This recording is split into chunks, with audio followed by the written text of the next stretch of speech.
All right, what's happening, everybody? Welcome to the ASAP Afternoon Blitz. Well, excuse me, Monday, March 20th, 2023. I'm Chris Gonzalez, joined by Jay McLovin. How's it going, Jay? Hey, it is going well. Jesus Christ, man. USA, USA, USA. Libertad! Libertad is what they were screaming at the game as the Cuban protesters were begging for their freedom to be acknowledged in the U.S. I guess they want the U.S. to go help them become a free country. I don't know. But there sure was a lot of protesting going on at the game. How amazing, though, was that game, Gonzo? How amazing was it? You say, Trey Turner, I salute you right now, but come MLB season, I will loathe you. Yeah, I didn't see much of yesterday's game. I saw a little bit of the Venezuela game the night before. Yeah, you saw the one where Bard tried to take out my boy Altuve. You son of a bitch. Hey, took him out for a couple months. Yeah, I think I would suspect to have him back June. You know, sometime in June, I think we'll get Jose Altuve back. You know, a thumb fracture. I mean, at least it was just a thumb fracture. You know, could have been much, much worse. Could have been more of the wrist or the ligaments, what have you. But the fact that it's just a thumb fracture, you know, that's just a bone healing. Yeah, that's about 2 months. He'll be all right. Yeah, but he'll be back, Frankie. 2 months. He'll be back. He'll be back in the lineup. Look, Jose Altuve. For those of y'all that don't know, man, Jose Altuve is amazing. Jose Altuve is amazing. He's a strong guy. Fracture, broke, whatever, Frankie. Does it really? You're so hooked up on. Look, the boy gonna be back in June, Frankie. That's all we care about. He gonna be back in June, Frankie. Don't you get all crazy over there. We're not playing Timmy Trumpet music like he's gonna be out for the whole season. A couple of months, Frankie. No big deal. You hope it's just a couple months. Hey, Gonzo. Nobody asked you the peanut gallery. 2 months. He'll be back in 2 months. I promise. I promise you.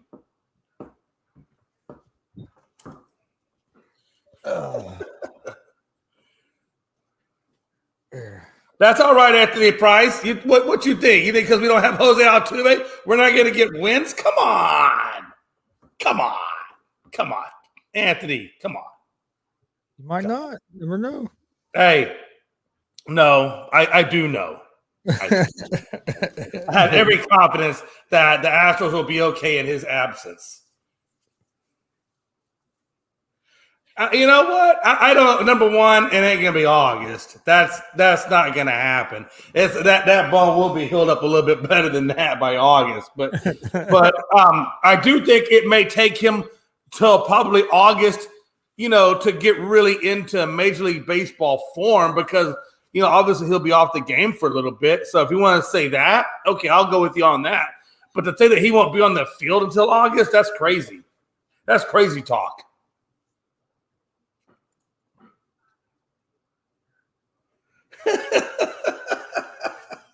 Hey, listen, you say that now, but when you got to go up against the Mets and Edwin Diaz comes out and Timmy Trump is playing, you can't tell me that them Yankees ain't a little bit worried.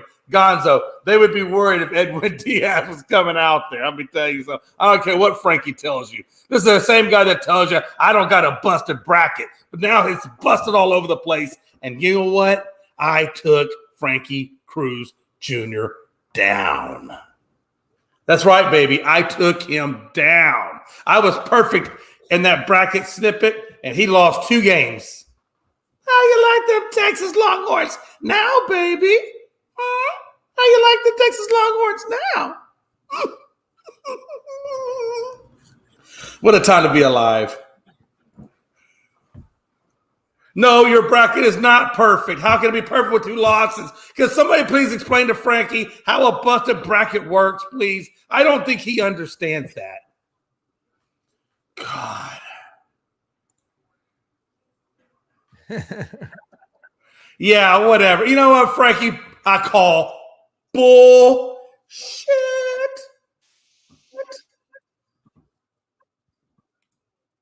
What was I doing? Okay, yeah.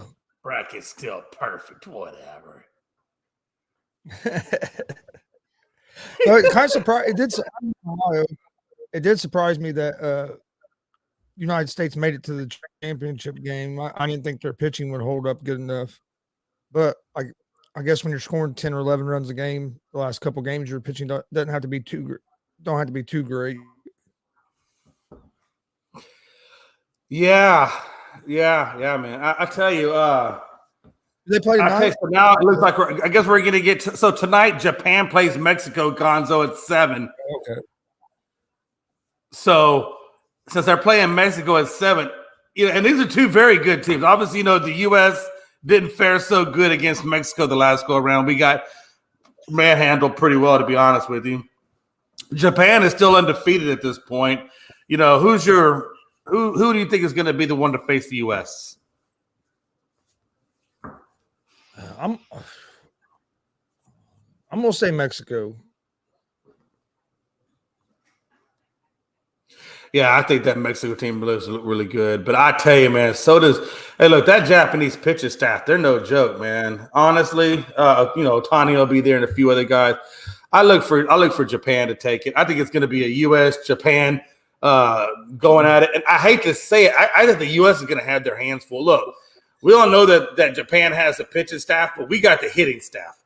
And I got to be honest with you, man. Jeez, I'm not going to say I'm nervous, but I am cautiously optimistic that the U.S. team will beat Japan. But I do think Japan moves on from Mexico, and then I think it's going to be an all-out battle with Japan, honestly, in that finale. Yeah, I mean, Japan is stacked. I agree. Oh, dang, somebody from Japan just climbed in. Come once to a basketball game in EuroLeague. I promise you such a thrill that you will not experience in the NBA. Cheering fans, jumpers, lighting smoke flares, and firecrackers cursing. Huh. Okay. I mean, hey. I've never been to a EuroLeague game, so I guess I'll have to take your word for it.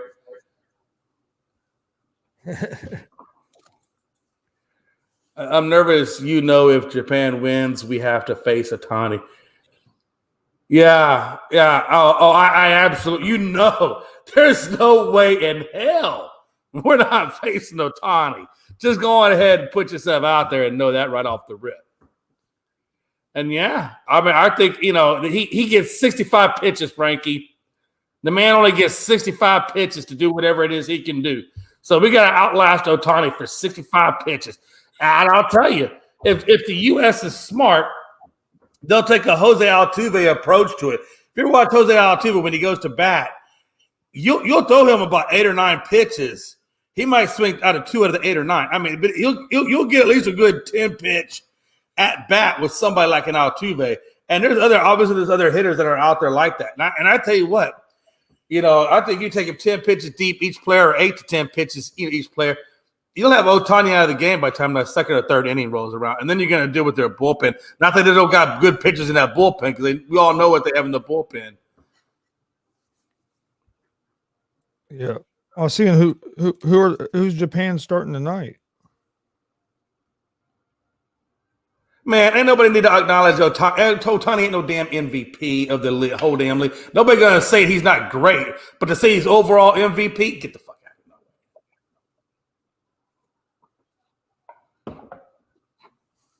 of here. No way. I will say this. I think Otani's he's like a jack of all trades, but a master of none.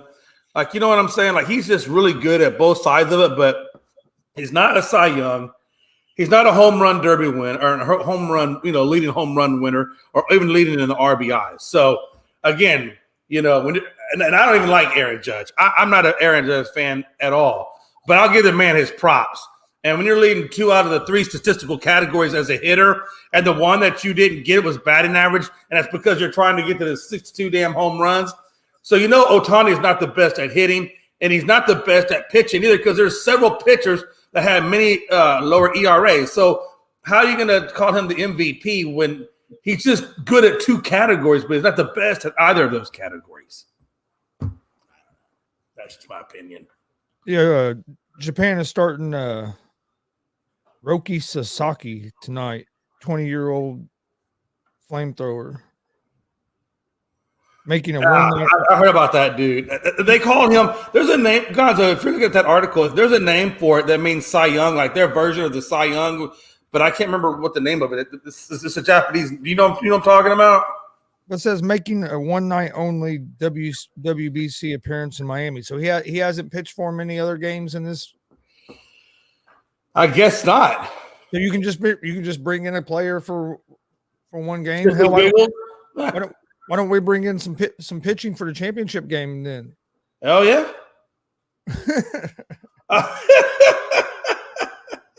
Yeah, it's called Poop Deck. Oh man, yeah. I was reading an article about that flamethrower guy. There's a word they have over in that league that means Cy Young, kind of like it's the same award like our Cy Young award. I can't remember what they call it, but that's what that flamethrower is supposed to be. Is like their version of the Cy Young. So I expect there to be good pitching all around in that finale. Like I said, I think the only thing that makes me nervous and the reason why I think the U.S. might not win is because our pitching staff isn't as good as theirs. And they have just as many hitters as we do. You know what I mean? He pitched. He has pitched. He pitched 3.2 innings against the Czech Republic. Struck out 8 and allowed one unearned run.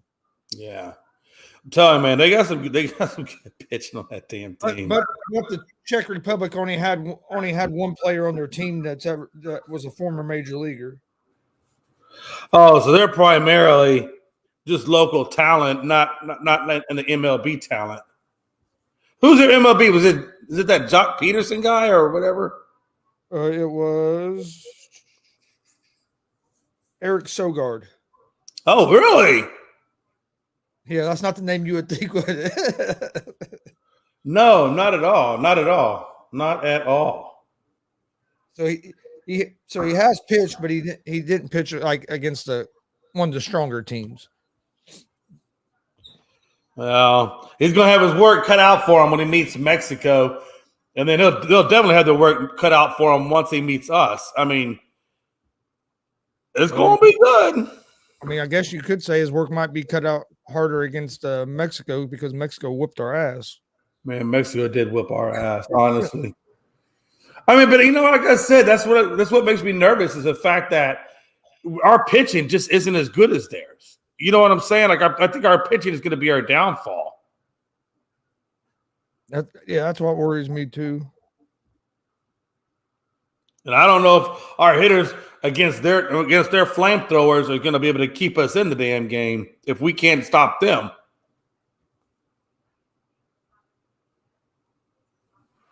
But I like that Turner, man.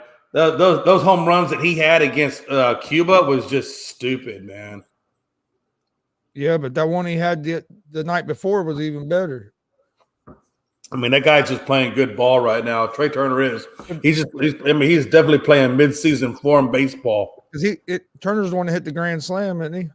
Yeah, he was. He was. Dude, And that's the thing. Like when this guy gets in, when he actually gets in, the MLB games coming off this World Baseball Classic, I mean, he's already going to be dialed in.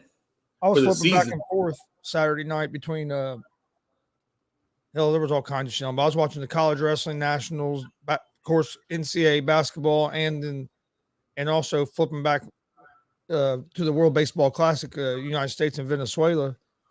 And then I flipped it over here, and U.S. was up like 5-1 or something. I'm like, okay, we're good, we're in decent shape. I go back over to finish watching some of this wrestling nationals. There's a bunch of upsets in it, and then turn it back over, and we were getting beat. Like, son of a bitch, we fell apart. Put in a reliever, fell apart. They came back, and then my dad goes, "Well, United States back up. Just hit a grand slam." I said, "Son of a bitch." I'm telling you, hey, I'm telling you, that's the way it was, and it's going to be up and down like that. When your pitching isn't as good as your hitting, you're going to have games like that, and they're going to have games like that. You know what I mean? You just got to hope that your bats don't go cold like they did in Mexico. That was the thing about Mexico. When we did go flat on our pitching, our hitting just wasn't there to carry us back to the top, and that's what did us in. So that's kind of what worries me about Japan is, will our hitting go cold again and not be able to match, what they're putting on the field? You said MVP between, Goldschmidt and Trey Turner, but I'll definitely give it to – I don't know, man. You can give it – hey, look, that's a horse apiece. You give it to either one of them guys, man, honestly. I understand why you probably want to give it to Trey Turner because he's got, I guess, more the hyped up, home runs. Like you said, the Grand Slam. I mean, that's something hard to overlook. So in terms of RBIs, things like that, I can see why you give it to Trey. I would give it to – I'm okay with that. I'm absolutely okay with that. Gunnar Henderson, future National League Rookie of the Year. Hey, how's it going, Glenn? Dad says Mexico. I mean, who's to say? I mean, you know what I'm saying? I mean, if Mexico goes out there and plays Japan like they played us, I mean, there's no doubt that could happen. I mean, honestly, we could very well be playing Mexico again. Honestly, that's what I want to play as Mexico. I want that revenge game. I don't want there to be anybody saying like, "Oh, well, you got lucky you didn't have to play Mexico twice because they probably." I do want to play Mexico a second time. I think we need to in order to avoid hearing that type of excuse. You know what I mean? Yeah, I mean, if you beat, I don't think it really matters as long as you win. If you beat Japan, I don't think anybody's going to say, "Oh, you only reason you won because." Well, no, I'm sure they won either. But you got to admit, you want to. The one that beat you, you want to go back there and write that one. I would want to go back and write that. No, I get that. I don't think people use that like against.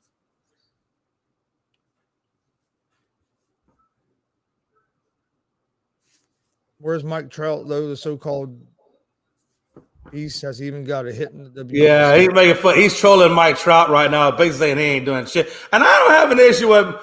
I love Mexico. I don't know what are you talking about. He said you into Mexico. I don't know what y'all talking about.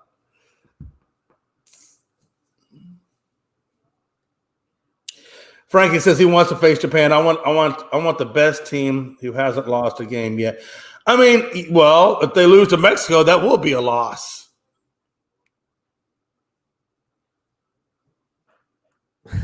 USA needs to have another beer in Mexico. Hey, that Mexican beer is good stuff. That does sakis and, well, they got different stuff down there, I'm sure, than what we get. But he says he hates Mexico. Hey, well, Puerto Rico, typically, they do have issues with Mexicans. The Mexicans have issues with Puerto Rico. I don't know what got all the bad blood there. The both of you got Spaniard in you. So y'all should be on the same damn fucking plateau. I heard a thing earlier this morning on the radio that I guess the Dominican Republic was complaining, saying that if this tournament would have been in June, that they think they would have won it. They'd have been more prepared in June than what they are in March. It's like that's the same for about every damn team. So why That makes no sense. That's just people making excuses. Shut the fuck up. You either come to play or you don't. I don't know. Are you telling me the United States team wouldn't look better in June instead of just right at the beginning of spring training? I mean, you can make that case for any team. Hey, but I will say this, man. Hey, the Astros pitching Garcia with Mexico and Javier, I believe out there with Dominic, bro. Or he may be Cuban, I can't remember. But them dudes have been pitching well, man. Like, the Astros have been getting some good pitching in. Unfortunately, we did suffer the loss to Altuve, but still, man, I think our pitching staff's gonna look pretty good come opening day when we got to get the rhythm going. I mean, them dudes are playing lights out. I'll tell you this though, Gonzo, they don't have that pitching clock and new rules and all that kind of stuff in World Baseball Classic. So I'm still waiting to see how that translates once they start playing, under these new rules and stuff. Especially Garcia with that long delivery that he has. Can't he, adjust and keep it going with the new pitch clock?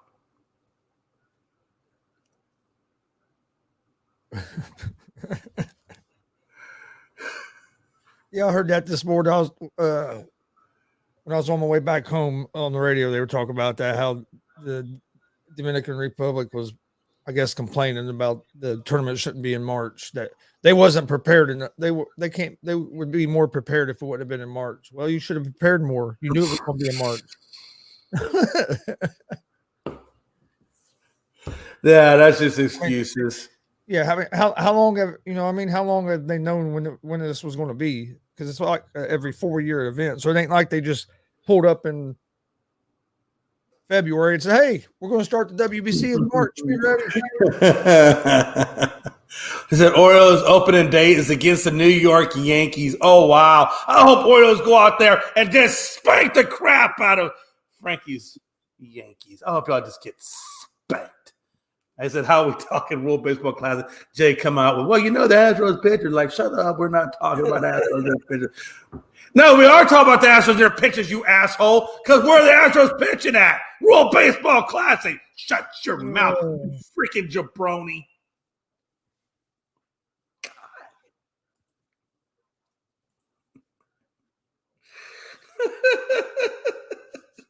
Well, Frankie says opening day is versus the Giants. Somebody's got it wrong. Either Anthony's wrong or Frankie's wrong. Anthony's probably talking about the Orioles home opener. Oh, yeah, he's talking about his specific opening day. Damn, Frankie, get it together. God, everything's about the Yankees. Our opening day is this morning. Ain't nobody care about them last place loser Yankees who got swept in the damn playoffs. Nobody care about them. I'm gonna ride that to the day I'm gone, man. Frankie never get over that. Yeah, you got beat 4-0. Shut your mouth. He said, "Tell Anthony to get it right." Dustin, what's up, man? How you enjoying that? Oh man, you're back home from the baseball classic. I figured you'd still be down there. No, it's not in Arizona no more. It's in Miami now. Oh, I thought you might fly over to Miami. Nope. Not that lucky. Yeah, right.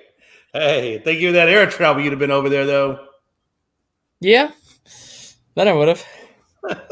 Hey, I wouldn't blame you either. Hey, shoot, I would be over there too. Coming from someone crying about Altuve. Hey, I'm not crying about Altuve. I just said we'd be out 2 months. No big deal. Be all right. I mean, look at Edwin Diaz. Yeah, look at Edwin Diaz. Jeez. Ain't no Timmy Trumpet this year. Reds opened up against the Pirates. God. Does that just excite you or what? Hey, Chris could be in first place after the first series. Oh, my God. It's not a bad idea. I don't even know I don't even look to see the Astros opening day is.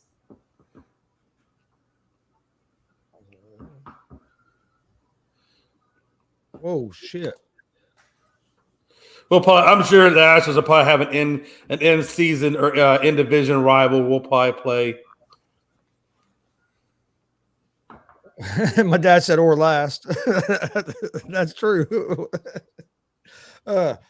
Edwin Diaz injury was crazy. I mean, if you watch the video, he wasn't even hardly doing much in the That's just a freak accident. Yeah, it is. And this is, see, I've been on the fence about this for like the last couple days, and I know a lot of people say injuries are going to happen and whatnot, and with the World Baseball Classic happening every 4 years, it's pretty much impossible to say a player can't represent their country when this event comes. But I'm kind of on board now to change it. Instead of having it be played during spring training like it is now, why not have the World Baseball Classic be played in December once the World Series is over and run it basically the entire month of December into January, and then players still have that 6 to 8 weeks off before spring training starts? Because you're literally just getting done with the World Series and the playoffs, and 90% of the players that are going to participate in the World Baseball Classic would still be in baseball shape, as opposed to 50% of them perhaps not being in baseball shape when the World Baseball Classic starts. We play the Chicago White Sox 4-game Homestead. Wow, that's gonna be a good Homestead. Man, hey, them White Sox. What do you think about the White Sox this year? Are they going to be okay? I think they'll be better than they were last year. Last year, I thought they would be better than what they were, but they didn't get off to a very good start. But now they have a better. I think who did they hire as manager? Didn't they hire The Royals bench coach from last year, whoever that was? And AP? Reds. AP, June no, 16th, we don't get. Man. Hey, we play the Reds. We got you guys June 16th, baby. That'd be an easy win for us. AP, no, they don't give us half price on beer. It'd be nice if they did. God, we get Cincinnati Reds at home, then the Mets at home, and then LA, and then St. Louis and St. Louis. And then we got a 4-game at Texas. That's going to be a rough little stand. When did you say we played the Astros? June 16th. Oh, fuck. I was going, well, you guys might win. Altuve might be back with his buzzer by then. Oh, look at that. Look at that. Chris, you feel good? They give you a little tickle. They give you a little tickle right there. Oh, that's funny. Got your little stones out there with your little thing. Boo! Frankie said, I heard Dustin say you can't take down this Goliath. I am there. Behind the Rangers and the Mariners. Wow. I know Dustin didn't say that. I know he didn't say that. What'd I say? He said, I heard Dustin saying Astros will be in third place in their division behind the Rangers and Mariners. I said the Rangers would win the division. I remember him saying Rangers would win the division. I don't think I said Houston. That's the most asinine thing I've ever heard anybody say in my life. You know what, Jay? That's what you said the first time he said that back originally when he said it. And you never forgot about it. Asinine shit I've ever heard in my life. And you're supposed to be this baseball guru. Hey, the Rangers are going to be. What? You can see what? I can see the Rangers win that division. You don't think the Rangers have a chance to win that division?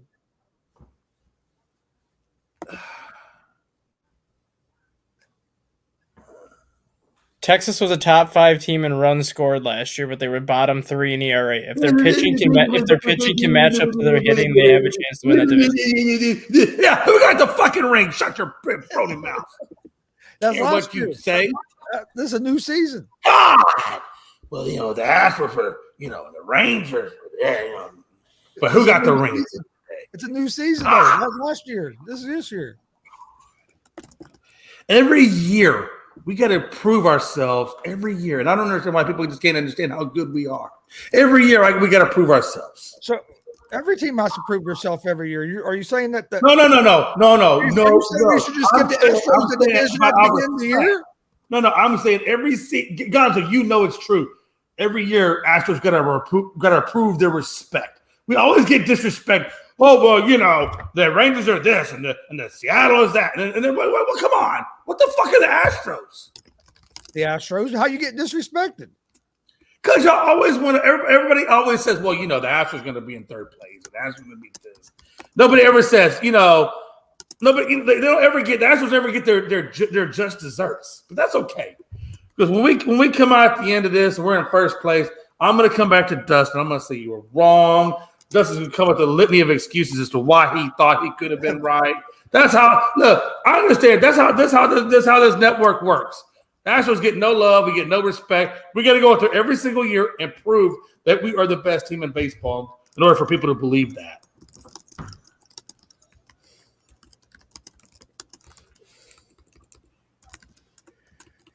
No.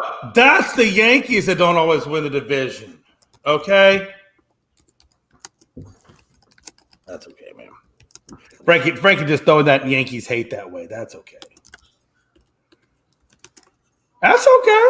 2007. Look, and people are going to say that eventually. So what we're going to do when 2027 rolls around, and that ain't that far away. What's that? That's like 4 years away from now. So it's going to be 10 years and we're going to say, the Astro. That was like 10 years ago. Oh, my God. Let that shit go. Sometimes you got to let it go. Let it go. Let it go. Let it go. Just let it go. Oh. I think they get their respect. Just not everybody's going to pick the Astros to win that division every year. I mean, hell, I pick the Reds to win their division every year. It don't happen. I'm not whining the people. Did you seriously just compare the Astros to the Reds? No. I'm just saying that everybody has an opinion. I felt like there were some comparisons that he was making, and I think that's bullshit. What I'm saying, Jay, is just because somebody don't have the Astros winning the division doesn't mean they're disrespecting the Astros. Yeah, because look at the Los Angeles Dodgers, for example, Jay. This is the first year in 8 years that a lot of people are picking the Padres to overtake the Dodgers this year. Well, that's not a hard thing to figure out. Look how much catastrophe that lineup has gone through out there with the Dodgers. You could say the same thing about the Rangers in Houston, though. Look at the additions the Rangers made, and look at what they got some old ass. They brought in some old ass, still on, pitching okay player. Hell, Jacob deGrom. I got left side soreness. Okay, well we ain't got a spring training yet. Well, now he says he feels okay. I don't know, man. I'm not a believer. I'm not this. I don't believe in all the shit they've done. So I'm sorry. I'm not on that train yet. I think their pitching staff is a little older. I understand they got lighter. I get that and things like that, but that's fine. You don't have to be on that train. Yeah, I'm not even banking it necessarily on the pitching staff. I'm banking on Bruce Bochy. That's the biggest acquisition that nobody talks about that any team has made this offseason. It was the Rangers getting Bruce Bochy. Oh, I said bringing in Bruce Bochy was good for that team. I did. I said that, but they're not taking over the Astros. That ain't gonna happen. That is not going to happen. That's okay. Every year we got to prove ourselves. Every year. It happens. Every damn year. I promise you. Every damn year I got to deal with this. It's okay. It's okay, man. Every team has proved herself every year. AP says like saying Cowboys win the division every year. Actually, Cowboys don't win. Hell, we didn't win it this year. The damn Eagles won it this year. This year we had to settle for a wild card berth. And of course, you would hope that the Astros have interest, because if they don't, that's the only way you can get a damn ALCS win is if we have injuries, Frankie. Because quite honestly, if we don't, you can't match up with us, you losers. That's what losers say. I hope his team has injuries. That way we can finally get into the World Series. I hope this, and I hope that. God. I hate that way of thinking. Well, I hope he gets injured. I'm not hoping they have injuries. I'm just saying it's a new season. You never know what's going on. No. Gonzo, you're right there with him. I know secretly you said they have injuries. I know right now secretly in your room you got Joe Boo. Hold on, you got Joe Boo and you got this little plastic Jesus on a cross, and you're probably saying, I hope the Astros have injuries. You're not putting them words in my mouth. When have you ever heard me say that I hope somebody has an injury? Oh, no. I didn't say you did. I said secretly, though, in the privacy of your bedroom, You've got little built-up shrines that you pray there. Believe me, the Astros don't take up that much room in my head. I know. I gotta stop letting Frankie rent the left side. I've been letting Frankie get into the left side too much. Oh no, whatever. Exactly. It's the new season. He's talking like the Astros will be healthy and beast all year. Truthfully, had it not been for that Altuve injury, I don't really. The only one that really kind of worries me on the injury level. Well, I shouldn't say the only one. There's two guys that really worry me. Obviously, Jordan Alvarez. He always comes with these weird injuries, like his hand injury that was swelling on him. And then I think the other one obviously is Altuve, just because he just got that fractured thumb. So those are really the only. And then I would say Michael Brantley, because Brantley, I don't know, man. That's another guy that gets weird injuries. Like he'll get that neck strain or that shoulder strain or something. So hasn't Altuve had? I mean, I'm asking this. This is a legitimate question. I'm not. Hasn't he had some back issues? I don't think he has. Not that I'm tracking. I thought for. I'm not tracking him with back issues. I was tracking. I think Brantley had back issues. Maybe it was Brantley. I was thinking. For some reason, I was thinking Altuve in the past. Brantley's had like a myriad of issues, man. For the most part, Jose Altuve, he's pretty damn durable. He don't really. I think they give him the day off a couple of times, just to rest him up. But in terms of injury, he really never has. He's really never down with injury. He's a pretty resilient kid out there. Hey, Dustin, how was was you at the game on Saturday? No, that was in Miami on Saturday. I got back Friday night, and then my son had state basketball this weekend in Milwaukee, so I went down for state basketball. How good is this pitcher Japan's pitching tonight against Mexico? Who is the starter again? I have to look. I didn't look at who started. 21-year-old that Roki Sasaki or Sasaki. He will be the most highly coveted free agent next offseason if he's posted. And from all reports, it does look like he is going to be posted this upcoming offseason, which means he's going to probably have at least 15 to 20 suitors in the Major League Baseball that want to take him. That's the same guy they said is the Japanese Cy Young or whatever over there? Yep. Yeah, call him the flamethrower or something. Yeah. And I wonder who's going to wind up lassoing him in then. Would he have to go to the international draft? Is that what they're going to do with him? Or? No, for Japan players do not have to go through the international draft process because they play for the MPB, and then their team kind of like posts them as kind of like a trade where when they get posted, whatever team signs the Japanese player then has to pay a posting fee back to Japan. So it essentially kind of works out like a trade or whatever. But this guy pretty much makes Shohei Ohtani look slow on the mound. Damn. Okay. Which U.S. is kind of catching a break because he pitches tonight as opposed to tomorrow. Well, how fast is this fastball? He averages 102.6, and he can throw 100 miles an hour into the eighth inning. Wow, so he can go a long. So how many? So he could go roughly, 80, 90 pitches and still be in the 100 mark. Yep. Yeah. I wonder how long pitchers like that last though before their arm wears down. If you're going that many innings. He's 20. He's 21 right now, going on 22. So. I mean, I understand he's a young cat. It's just usually when those guys have that kind of heat and if they go that long in a baseball game, you got to imagine those ligaments and things like that. They wear out slinging that ball. You know what I'm saying? Yeah.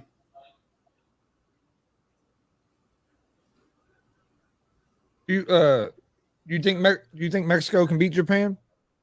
They have a chance. I think Mexico, to me, was, after watching what they did to the Americans in that second game of pool play, I think Mexico was one of the more overlooked teams when the World Baseball Classic started. Because all you heard the entire time was Team USA and Colombia were going to come out of that pool. Team USA and Canada were going to come out of that pool. Even in the other side of things, Dominican Republic was probably one of the bigger disappointments this year, but on the flip side, Venezuela surprised a lot of people by going undefeated in pool play. But Mexico is one of those teams that can beat anybody. They have an offense that I think has surprised a lot of people for how many runs they can score. Their pitching is certainly held up a lot better than what people expected, and they have an X factor that not many people knew about until the World Baseball Classic and Javier Assad. Yeah, he's played well. He's one of the Cubs prospects, and he's not even listed in the top 30 prospect rankings. And when spring training started, David Ross kind of listed Javier Assad as a guy to contend for like the number 5 spot in the rotation. But he's just dominated hitters out of the relief role in the World Baseball Classic. A guy that normally throws around 92, 93 has been sitting 96, 97 in the World Baseball Classic. And now you have people talking about him being the closer for the Cubs when the season opens. That's it. That's crazy. I don't know if you heard it. I heard a report earlier that the Dominican Republic was complaining, saying that if the World Baseball Classic wouldn't have been in March, that was the reason they struggled, because it was in March and they wasn't prepared enough. That's that brings me kind of back to my point that I made earlier, where I'm at the point now where I love the World Baseball Classic. I would like it to happen more than every 4 years, even though I don't think it will happen more than every 4 years. But I want to see it happen in December, as opposed to having it happen in spring training. For that reason, a lot of these teams at this point of the year are still not up to baseball speed. They're still not up to baseball shape, because they get those couple months off between the end of the regular season, the end of the World Series, and when spring training starts, versus if you have it right happen in December, these teams are only getting 4 or 5 weeks off, and then they're getting right back into competitive baseball, where if teams know that the World Baseball Classic is going to happen in December, whoever's been invited to play for their countries, you're probably not going to have them take the time off after the regular season. They're probably going to go to a winter baseball site and just get as many swings as possible in, just to stay in baseball shape. And I think you would see some more competitive matchups, or at least better games from some of these players, just because a lot of the players have disappointed in the World Baseball Classic this year. Yeah, I mean, I understand that, but to me, it was the same for all the teams. So if you're, it's to me, it's more of an excuse that, oh, we'd have been better in June. Well, I think the United States would be. Well, it is, and it isn't, because you got to look at, like we talked about this on our baseball show before. How many of these countries actually have winter leagues where players get to play the full 12 months of the year? And you look at the team Dominican Republic, where 90% of that roster are major league players that don't play winter ball. Yeah, but that's what I'm saying, though. Team USA could say the same thing. A lot of them players don't play winter ball. And look at how bad Team USA looked in pool play. They didn't really start playing well until they got to the elimination round. Well, I'm saying it's the same for everybody. Why to me that was just more of an excuse, because it's the same for everybody. Yeah, I think all the teams might look better if they'd done it later on. But just to say use that as your excuse for underperforming, I think a lot of teams could use that same excuse. Yeah, this has been talked about since the last World Baseball Classic, though, too, because a lot of countries now are starting to see that when you have it during spring training, a lot of the players that you want to play for your country ultimately don't play because they don't want to get hurt heading into the regular season, which is why you have a lot of these minor league players on some of these teams. You have a lot of these international players that are just playing winter ball, just trying to make a name for themselves. They get called up to Cuba. You have it in December. I think you're going to have more of these star Major League Baseball players on each one of these rosters, because at that point, what do they have to lose at that point? They're getting extra baseball in to stay prepared for spring training.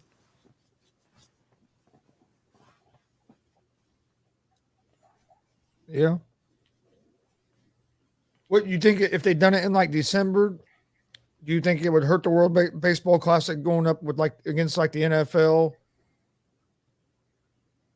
I mean, only good thing is you only have NFL games basically on Thursday and Sunday. So yeah, that's what I think World Baseball Classic would have going for them, because you got to look at when the game starts. Some games started at 6 o'clock in the morning because they were played in Korea. Some games started at 11 o'clock in the morning because they were played in Taiwan or whatever. So with the World Baseball Classic, yes, it would go on during the NFL season, but they can kind of dictate when those games start based on where they elect to put the pools. So they really wouldn't have that competition, because they could work around the NFL schedule and be like, Saturday and Sunday, or Sunday when the NFL is going on, we'll have our 6 o'clock and our 10 a.m. games played overseas, and then the rest of the week we'll have their late games being played because nothing is competing with us at that point.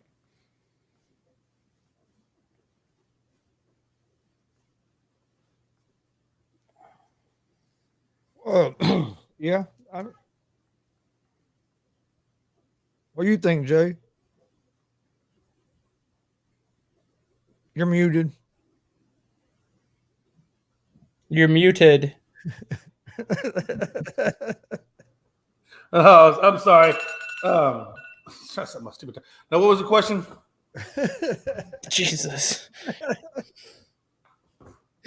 Was you asleep over there? No, I'm sorry. I was texting my wife. She was asking me some question about the builder. What was the question? I'm sorry. Oh man, I forget now. The question was. Damn it.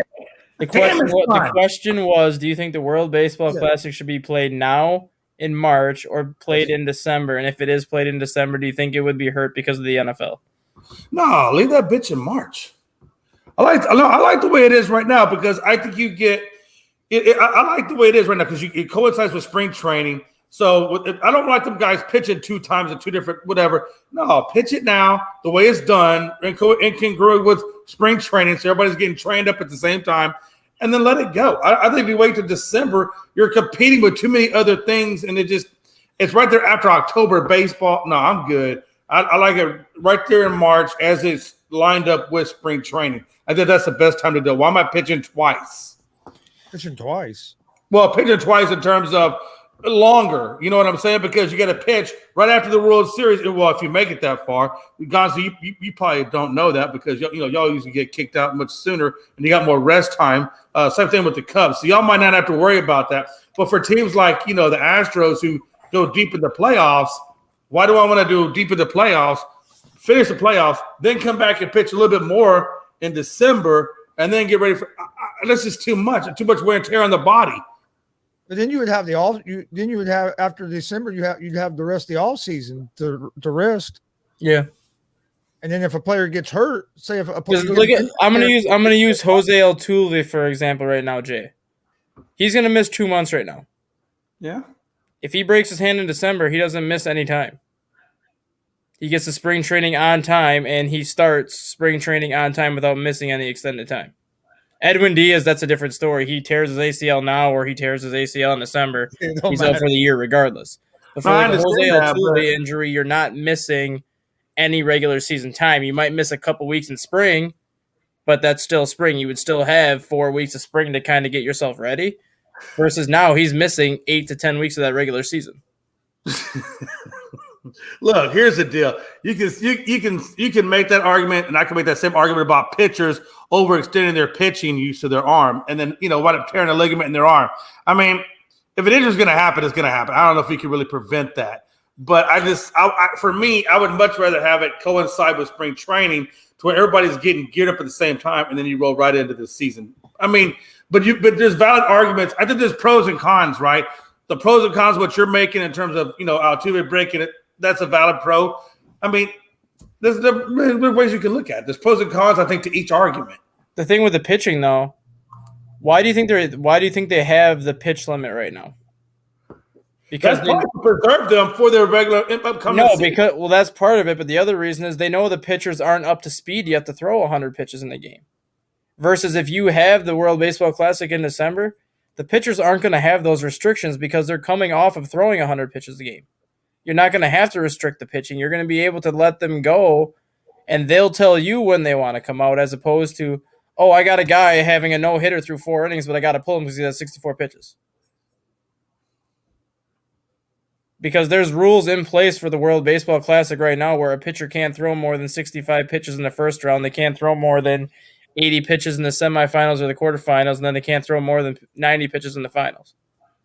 That's because Major League Baseball knows that these pitchers aren't physically conditioned enough to throw 100-plus pitches in the game yet because they had those 3-4 months off during the winter where they're throwing, yes, but they're not really doing pitching. They're just getting out there to throw to keep their arm loose versus you have that World Baseball Classic in December. As soon as that regular season ends, the pitchers are going to do what they need to do to keep their arm in baseball shape so when it starts back up, they don't have to follow those same restrictions. They can just go out there and keep pitching.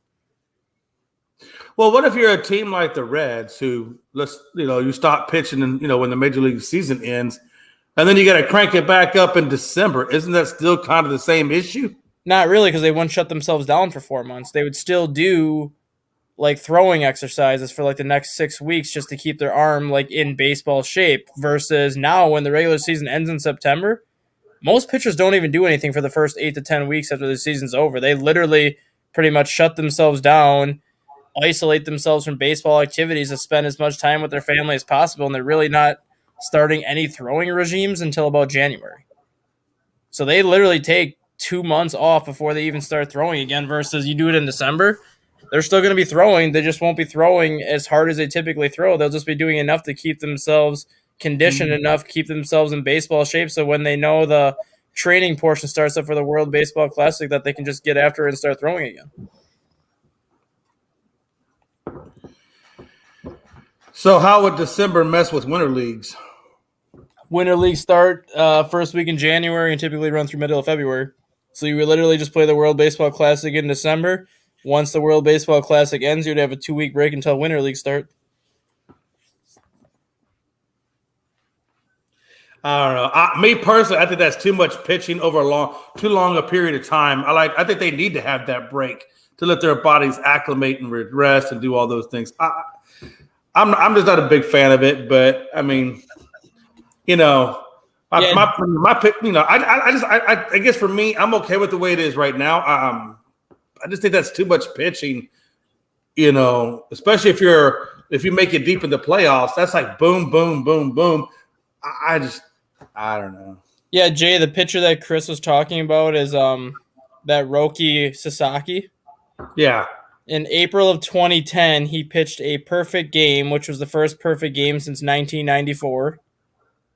His very next start, he pitched 8 more perfect innings and threw a no-hitter. So he had a perfect game and a no-hitter in back-to-back starts, and he struck out 26 hitters in those 2 games. Yeah. That pretty much put him on the map, and it was in the perfect game that he threw. He had 14 strikeouts and 102 pitches in that perfect game, and he struck out the side in the 9th inning where all 8 of his fastballs are over 101 miles an hour. I have no doubt about it. I mean, that's incredible. I just wonder, when you're throwing that long and that hard, if there's going to be, just if it's going to lead to injuries down like how long will that cut his career short? I mean, I know they got Tommy John and things like that you can always do, but that's pretty hard throwing, man, for a long period of time. Yeah, the pitcher that if Japan wins tonight, which I think they will, the U.S. is either going to have to see Shohei tomorrow or they're going to have to see Yoshinbu Yamamoto. And Yoshinba Yamamoto is a 24-year-old who has a 54-23 career record with a 1.95 ERA. Bet you can't say that last name 3 times fast. Yamamoto? No, the other word. Yoshinbu? I don't believe you're saying it correctly, sir. It's Yoshinbu. I think your pronunciation on the boo part is a little off-putting. You might want to research it. It's BU, Yoshinbu. You're a Yoshinbu. Your hairstyle's a Yoshinbu. I've seen certain monks with that hairstyle. We can part of Shaolin.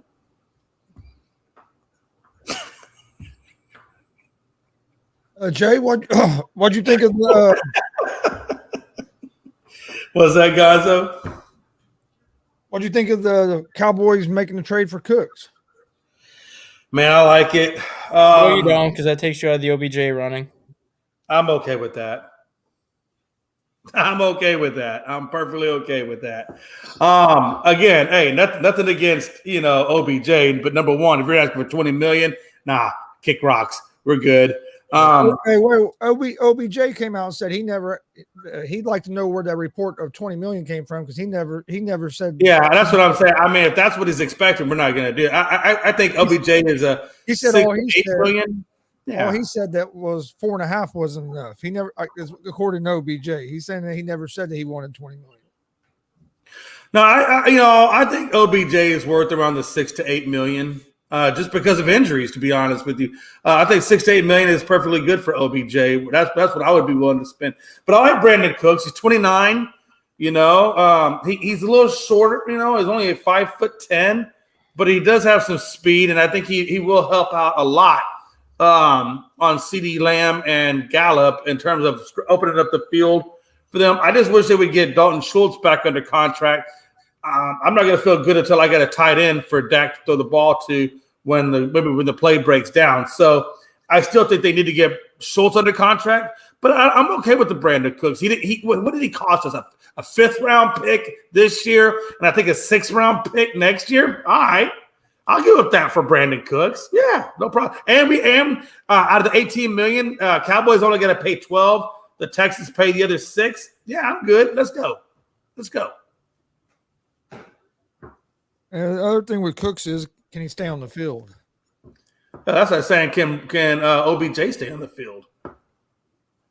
I mean, that's what we're waiting on right now. I never said go get OBJ either. I'm just saying Cooks.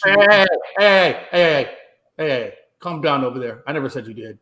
God. I'm just saying that's one thing you have to you gave me the look of like you were pissed off at me, man. Damn. Only my wife gives me that look, Chris. You better smile when you talk to me. I'll give you whatever look I want. Well, damn, somebody woke up on the wrong side of the bed this morning. Hey, little stat man over there, give me the look of, Full Metal Jacket sitting on the pot. This is my weapon. This is my gun. This is my rifle. This is for fun. Hello, Joker. How are you doing? Just saying. God. Bad. No, but hey, speaking of which, let me ask you this, stat guy. Lakers, Utah, those guys, I think they're going to continuously swap that play-in spot forever and a day until the season ends. Do you see the Lakers ultimately getting into this play-in, or do you think that Utah can actually hold on to that 10 spot? I think Utah can hold on to the 10 spot, but I think the Lakers find a way to play themselves out of the play-in. Yeah. I think the Lakers can move up to the 6th seed if everything falls into place the way they are hoping it to be, and I think Utah ultimately is going to hold on to that final play-in spot. The one team I think would be the odd team out. I don't think Minnesota is going to hold on to their spot. They were a team that came in with they were a team that came in with a ton of hype this year. They were a team that came in with a ton of expectations, but not having Karl Anthony Towns right now is really hurting that team. And now Anthony Edwards goes down with a high ankle sprain, so nobody knows how long he's going to be out. That's going to be a huge blow to Minnesota. Oh, that's a death sentence for Minnesota. Let me ask you, before we get to Minnesota, because there's actually a couple of more things really talk about Minnesota. But before we get to that, let me ask you this: when it comes to the Lakers, do you think how long do you think it's going to be before we see LeBron? Because Ham has hinted that he sees LeBron coming back before the end of the season. Do you see that happening? Or do you think that they wait and see if they get to the play-in and then bring Braun out? I think it ultimately determines if they're in the playoffs or not. If the Lakers know that they're going to be in the play-in round regardless if LeBron comes back for the regular season, or if they know they're going to be in that top 6 line and they don't have to worry about it, I think he sits until the playoffs start. There's no reason to bring him back if you don't need him at this point. But if the Lakers are in a situation where they keep flip-flopping with Utah for that final play-in spot, they're going to use him as soon as he's ready. Whether that's with 5 games left, whether that's with 4 games left, whatever it is, if they have a shot to miss the playoffs, they're going to use him to put them in. But if they know that they're going to be in the playoffs one way or another, I don't see him coming back until the playoffs start, because there's no reason to bring him back if you know that you're going to be in. My other question is, so Houston right now is second to last. Detroit is actually dead last right now. And I'm just speaking solely from a lottery perspective. Do you think Houston ultimately gets that number 1 lottery, or do you think Detroit holds on to that relish spot and keeps it? Well, it really don't matter. It doesn't matter because it's how the ping pong balls fall. I mean, who are Well, the? it does matter in terms of how many balls you get, unless you're telling Yeah, me. but you got to remember now they changed that format now a couple years ago where the teams with the first, second, and third worst record all have that same chance to get that number one pick. Right. So right now you're looking at Houston, San Antonio, and Detroit having the three worst records. I'm not going to be surprised at all to see San Antonio get it. So you're okay. So they all get the same amount of ball. First, second, and third all get the same amount of balls. Yeah, I didn't know that. they changed. Yeah, I think last year, the year before that, they changed that. So the top three, the teams with the three worst records all have like an 11.7% chance to get the number one pick. The team with the fourth worst record has like 10.3, and then like 9, and then 8, so on and so forth. But the bottom three teams in the league all have that same equal percentage to get the number one pick. Oh, that's one of the things they done to try to help keep teams from trying to tank to get that number one spot, because now because look who got the number one pick. Look who got the number one pick last year. What's that? Look who got the number one pick last year. Yeah, it was Oklahoma. No, it was Detroit, wasn't it? No, it was Orlando because they got Paulo. Orlando, they got Balcaro. And they had the third worst record in the league last year, but they still had the same percentage that Houston had. They still had the same percentage that Oklahoma City Thunder had, but yet Orlando got the one pick and Houston got the third. Yeah, I remember that. Going back to that real quick to that Minnesota issue, though, I'll tell you what, man. I don't know about you, man, but I still think this Rudy Gobert thing that they brought in, it just – man, they sure gave up a lot to bring this guy in, and it just has not, in my opinion, it hasn't really come to fruition. I don't think that him and Karl-Anthony Towns could play together on the court together. I mean, I just think, do you think ultimately that was the worst decision that Minnesota made, was bringing in Rudy Gobert and giving up everything that they gave up to bring him in? Not really, because when Rudy Gobert and Karl-Anthony Towns were on the floor together, they were 19 and 13. So they were coexisting pretty well for a while, and they were a top 5 team in the Western Conference. And then once Karl-Anthony Towns got hurt, they kind of started to slump, and now not having Anthony Edwards, I think, is their death sentence this year. But it took them a little while to gel together, but they weren't playing that bad together. Yeah, I kind of agree with Dustin. I think it's too soon to know if it would work or not, just because they didn't get to play enough games together because of the injuries. Yeah, they had a 32-game sample size together, and in that 32 games, they weren't playing that bad. Well, you know what they say, though. The best ability is availability. And if you were going to lose one of your big men, you'd rather lost Gobert than Cat. And they're not. And they're not the same type of player. You have a guy like Karl-Anthony Towns, who's more of the stretch forward that likes to sit out by the perimeter and shoot threes, versus Gobert is more of that inside guy that likes to crash the boards and just play in the paint. So that gives them a nice inside-out combination with 2 7-footers. Well, it can't be that nice because they're not in the top 5. Because Karl-Anthony Towns hasn't played in 2.5 months. That's not my problem.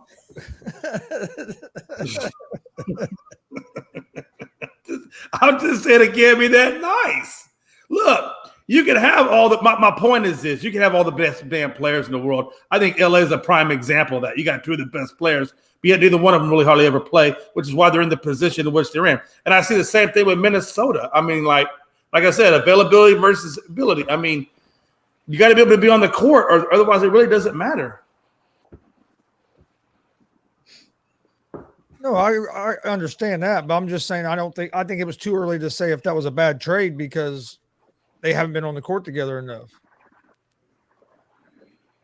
I just think when you give up the farm, when you give the number of draft picks and players that they gave up for that guy, that's going to be a slam dunk, or to me it doesn't work. The guy they gave up the picks for was on the court. It was the other guy that was on the court. Yeah. Yeah, boy. All right, good times. Well, we shall see. And I think, do you think that Minnesota makes it or they stay in the playoffs, or do you think that eventually they work their way out because of those injuries? Depending on how long Anthony Edwards is out, I think they're done. If he's going to be out for an extended period of time, they don't have their top 2 scorers in Minnesota anymore.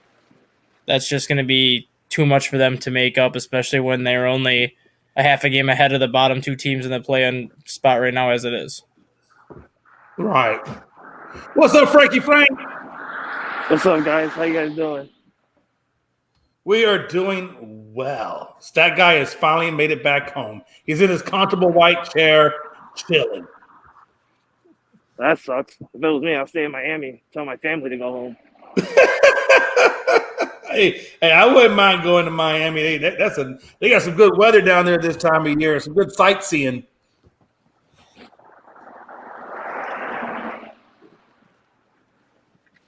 So, what do y'all think about the Lions snagging up Garner Johnson on that cheap deal?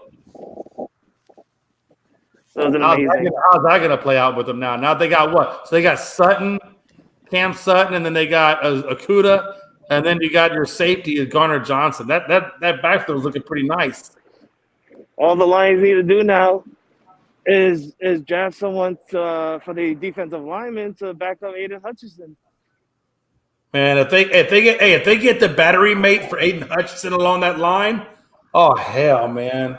And correct me if I'm wrong. I don't know if they have a first-round draft pick, but if they do, I'm pretty sure it's a high one. Oh, no, they do. They do, yeah. I think they pick 10th or no, they pick like 14th or 15th. Yeah. I know the Patriots. They probably picked 15th because we got 14. So yeah, even with the 15th draft pick, you can still get a high caliber defensive. Oh man, Miles Murphy will be there. Yeah, I think Carter's going to slide down to 5. I think Anderson slides up to number 3 with the Cardinals. But I think I think you could get Miles Murphy out of Clemson to put on the other side of him. It's insane the way that we're looking at Detroit right now. Because a couple of years ago, we looked at Detroit and they weren't even on this level that we expected them to be on. Then they make a little bit of a noise last year towards the end of the season where they were, right. they were racing for a playoff spot. Didn't get to, be in the best of their hands. But the head coach ended up coming in the end of the season saying, "Don't worry, we're going to be better next year. I promise you." And he's given them the promise. Literally, I'm telling you, hey, listen, I'll tell you right now, Detroit, Chicago, and then Minnesota, that's going to be a pretty tough division next year. Yeah, like when have we ever said or even think to say Green Bay Packers will be 4th in that division?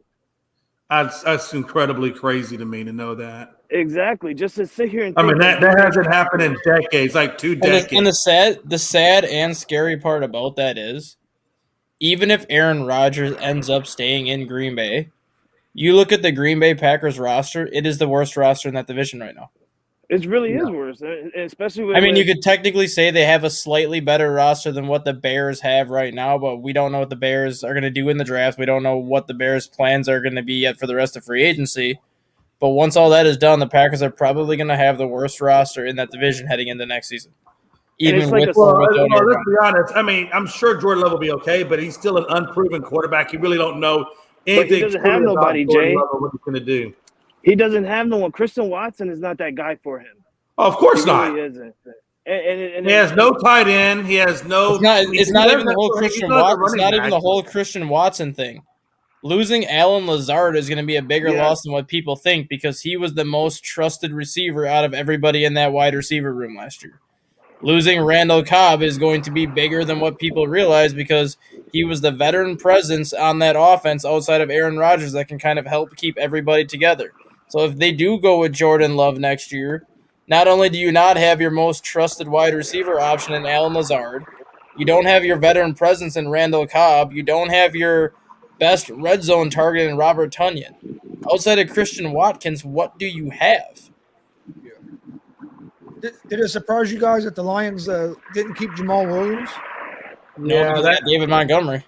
Yeah. Once they got David Montgomery, I knew Jamal Williams was going to be on the move. But Jamal Williams is a really nice bruiser back, that could help you get in that 4th and goal. Or he led the NFL in touchdowns last year, so that's pretty much what you're going to get out of him. You have the ball inside the 5-yard line, you're just going to pound it to Jamal Williams till he gets it in. He's not that every down game-breaking running back. No, he's just that short yardage guy.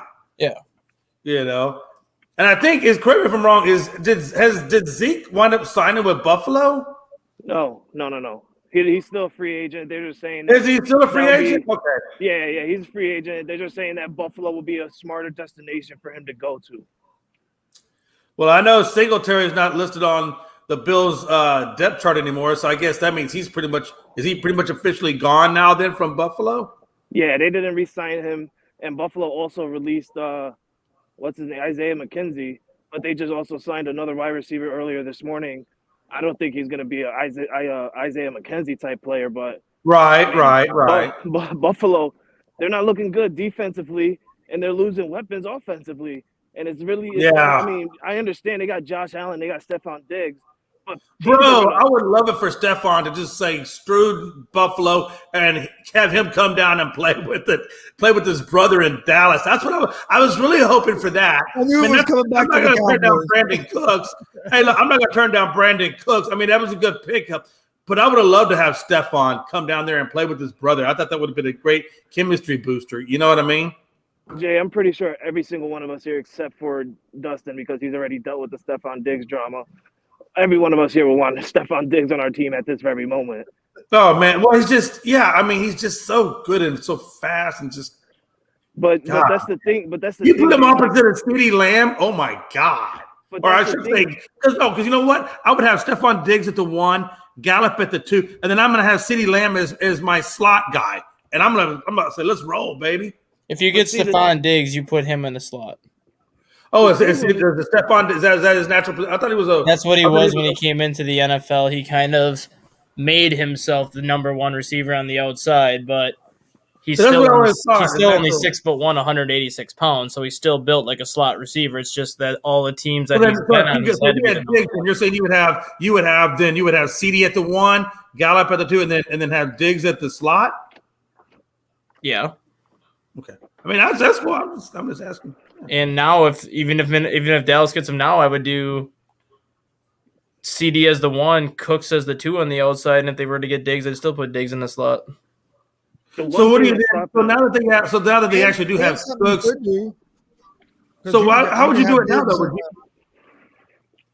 Do you have Cooks and Gallup on the outside, then CeeDee in the slot? Is that how you would do it now? Yeah, that's how I would do it now, just because Cooks is literally being brought there to be the deep threat. Yeah, you have to put Cooks on the outside. I'm really upset you guys got Brandon Cooks. I really am. Out of all the signing, like Stephon Gilmore, I don't give two shits about, but Brandon Cooks, that man has 1,000 receiving yards. Bro, I'm telling you, man. I'm telling you. And you watch. Hey, if what I'm predicting happens, which they say the second year after ACL is usually when you hit back into your stride. If Gallup can get back to where he was that year that him and Amari Cooper and CeeDee were all together, man, I'm telling you. Hey, look, you watch. I guarantee you. I bet you Cooks gets a double team. That opens it up for CeeDee in the slot. Then it's going to open up for Gallup to have another 1,000-yard season on that outside. That's what I'm predicting. It won't matter. It won't matter, because Dak will keep throwing the ball to the other team. Exactly. That's the one thing. No, he's right. He's right, Jay. Let me ask you a question. Josh Allen threw 14 interceptions last year. Why the fuck don't we say that about Josh Allen?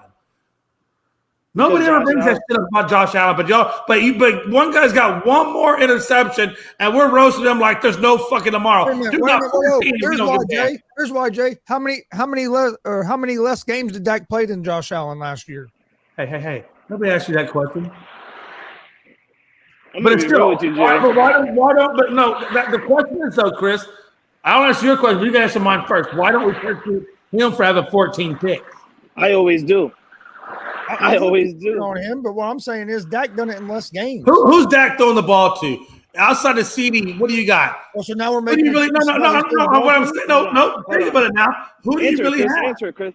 It's an easy answer question because Jay likes to go around and question all his people, or even actually name all. I'm just saying. Who do we have? What, a guy Gallup off an ACL? We had CeeDee Lamb, and then we had Tolbert, who was an undeveloped wide receiver. Stop that shit. Because you like to throw in Michael Gallup. You like to throw in Michael Gallup. Where's Michael Gallup at? Yeah, Gallup. Yeah, T.Y. Hilton. Really? That shit. You had Dalton Schultz as well. Really? Oh, so I got Uncle Drew on my team. Automatically, that's the way it works. Oh, Okay. is it Uncle Drew amazing? Hey, you shut your mouth over there. You're in All New I'm saying England. is, Nobody cares about New England. hey, how many games did Dak miss? 5 last year? I think it was no. I don't think. Yeah, it was a 4 or 5, something like that. When Cooper Rush was in, because he came back. He came back right after the loss to the Eagles. Is when he came back. I think it was Pittsburgh or something like that. We played. Yeah, I think it was 4 games because they were counting his 1 win from last year, and then he went total as a starter 4-0, and then he ended up losing, and then that's when Dak came back. So I think he was out for 4 games. But still, he's getting thrown the ball from Dak Prescott. And don't say why you don't trash talk Josh Allen, because I'm always trash talking Josh Allen. I'm just saying, I want to hear more people holding these upper echelon quarterbacks to the same damn fire that you hold the middle to early run quarterbacks. Wait a minute. Last week you were saying you wanted the Cowboys to get rid of Dak. Now you're a Dak's fan again. Which one? Wait a minute. I never said I'm okay with getting rid of Dak. Don't say you do that shit. Don't do that shit. That's not what I said. All I'm saying is one does not equate to the other. Look, do I want a guy that throws 15? No. Do I want a guy that throws 14? No.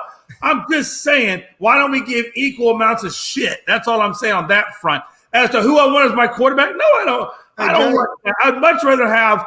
Honestly, I'd rather have Brock Purdy at this. Or not? Is it Brock? Is that his name? Purdy. Yeah, Purdy right now. Jay, if you were a Bills fan, I would give Josh Allen just as much shit as I'm giving Dak Prescott. But you're not a Bills fan, you're a Cowboys fan. I do that too. And to Dustin as well. Dustin knows from last year, I'm always trash talking Kirk Cousins. And I feel like I'm the only one that does it. Everybody's like, what are you looking at? I don't care. I'm trash talking Kirk Cousins. Jay, you might be somebody out there in Indy, but for the love of God, you don't have anybody to trash talk. Jay, you might be interested in this.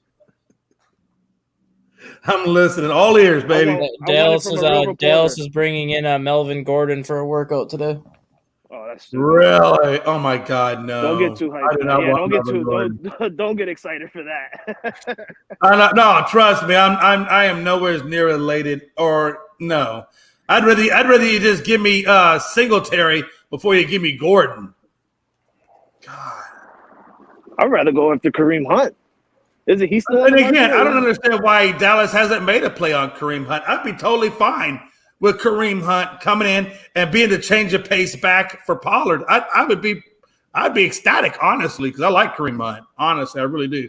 I'd like Kareem Hunt for the Kansas City Chiefs. He keeps getting overlooked from what happened in his time in Kansas City and then being the backup to Nick Chubb. He's getting overlooked. Yeah, I'm telling you, man, hey, that dude could be really good on some good teams, man. And I think he'd fit in perfectly with that. I bring his ass down here, damn it. Because honestly, if you don't, Dallas is going to have some serious decisions to make at number 26. They really are. Do you go running back, and hopefully maybe that Robinson is there, or that Gibbs is there, or do you go tight end because you're probably going to lose Dalton Schultz and take a chance at that direct? Because there are about 2 or 3 good tight ends that should be available.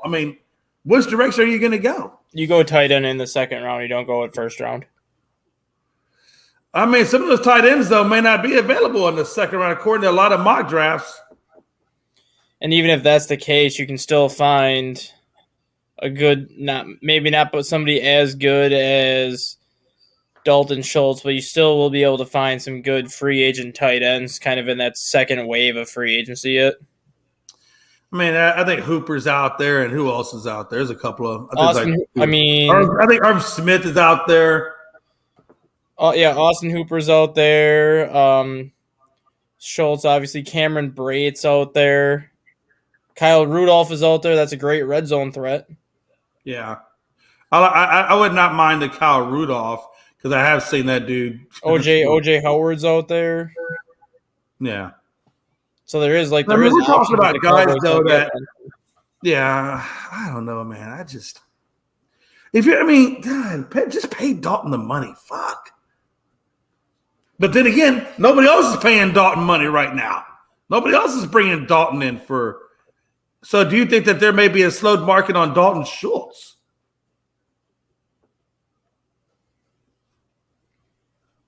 I think Dalton might be asking too much. That's what I'm saying. So do you think maybe he resigns with Cowboys when he lowers that sticker price? I think the problem that Dallas has right now is if he does lower that sticker price, I think more people are going to go after him. Which then could really drive his stock back up if they get into a bidding war for him. Yeah. If Dallas is going to get a tight end in the second round, they should go after Sam Laporta. Yeah. From Iowa. He's ranked 57th of the 57th best prospect in the draft, and he's the number 4 tight end prospect. Yeah. No, I agree, Anthony Price. I think Cowboys either going to get a running back or a tight end, I think, in that first round.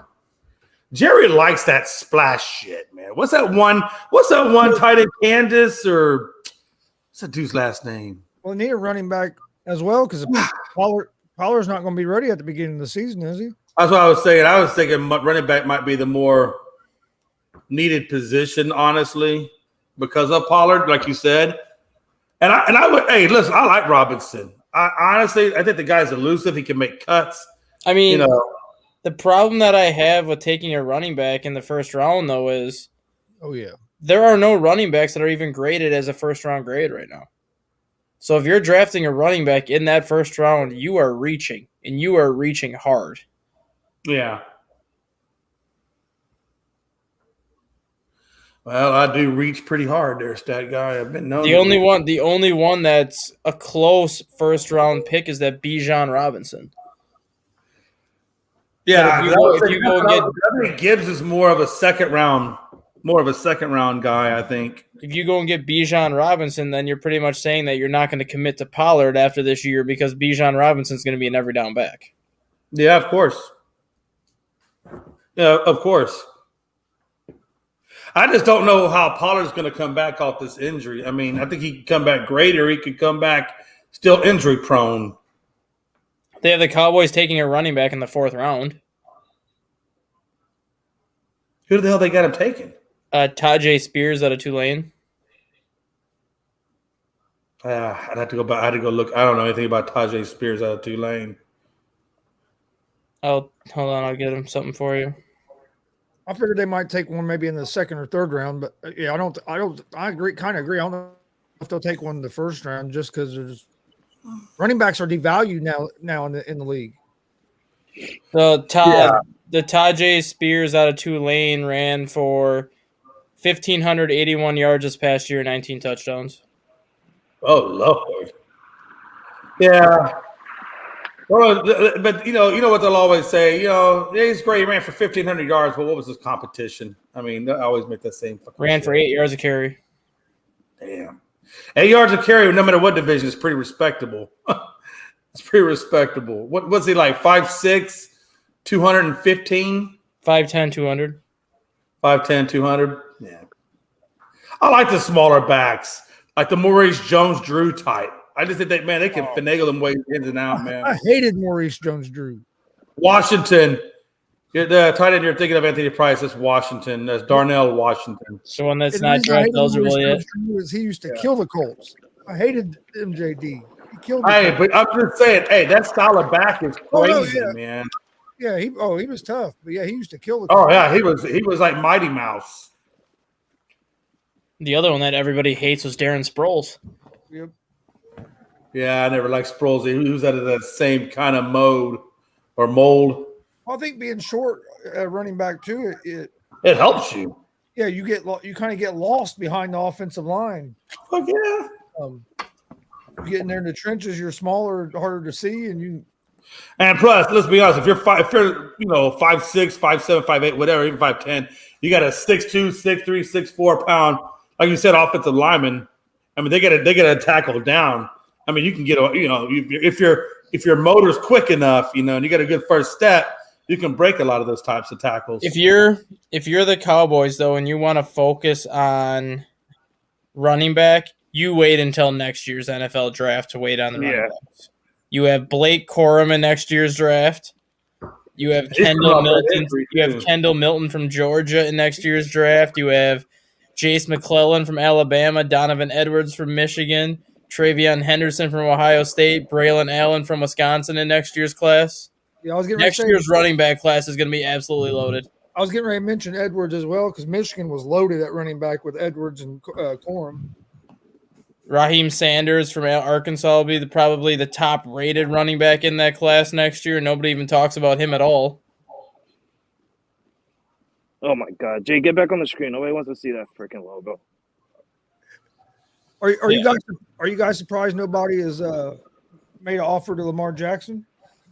No, not really. I've said this since day one. Lamar Jackson screwed himself out of $200 million last year. Mm-hmm. Asking the money that turning down the money that the Ravens offered him, and then going out and single-handedly giving away 5 of the first 6 losses that Baltimore had by fumbling the ball in the fourth quarter. He played himself out of a $300 million contract. And he's got no one to blame but himself. You want to represent yourself and not be represented with an agent? This is the problem that ends up happening where you don't get the deal that you want to get.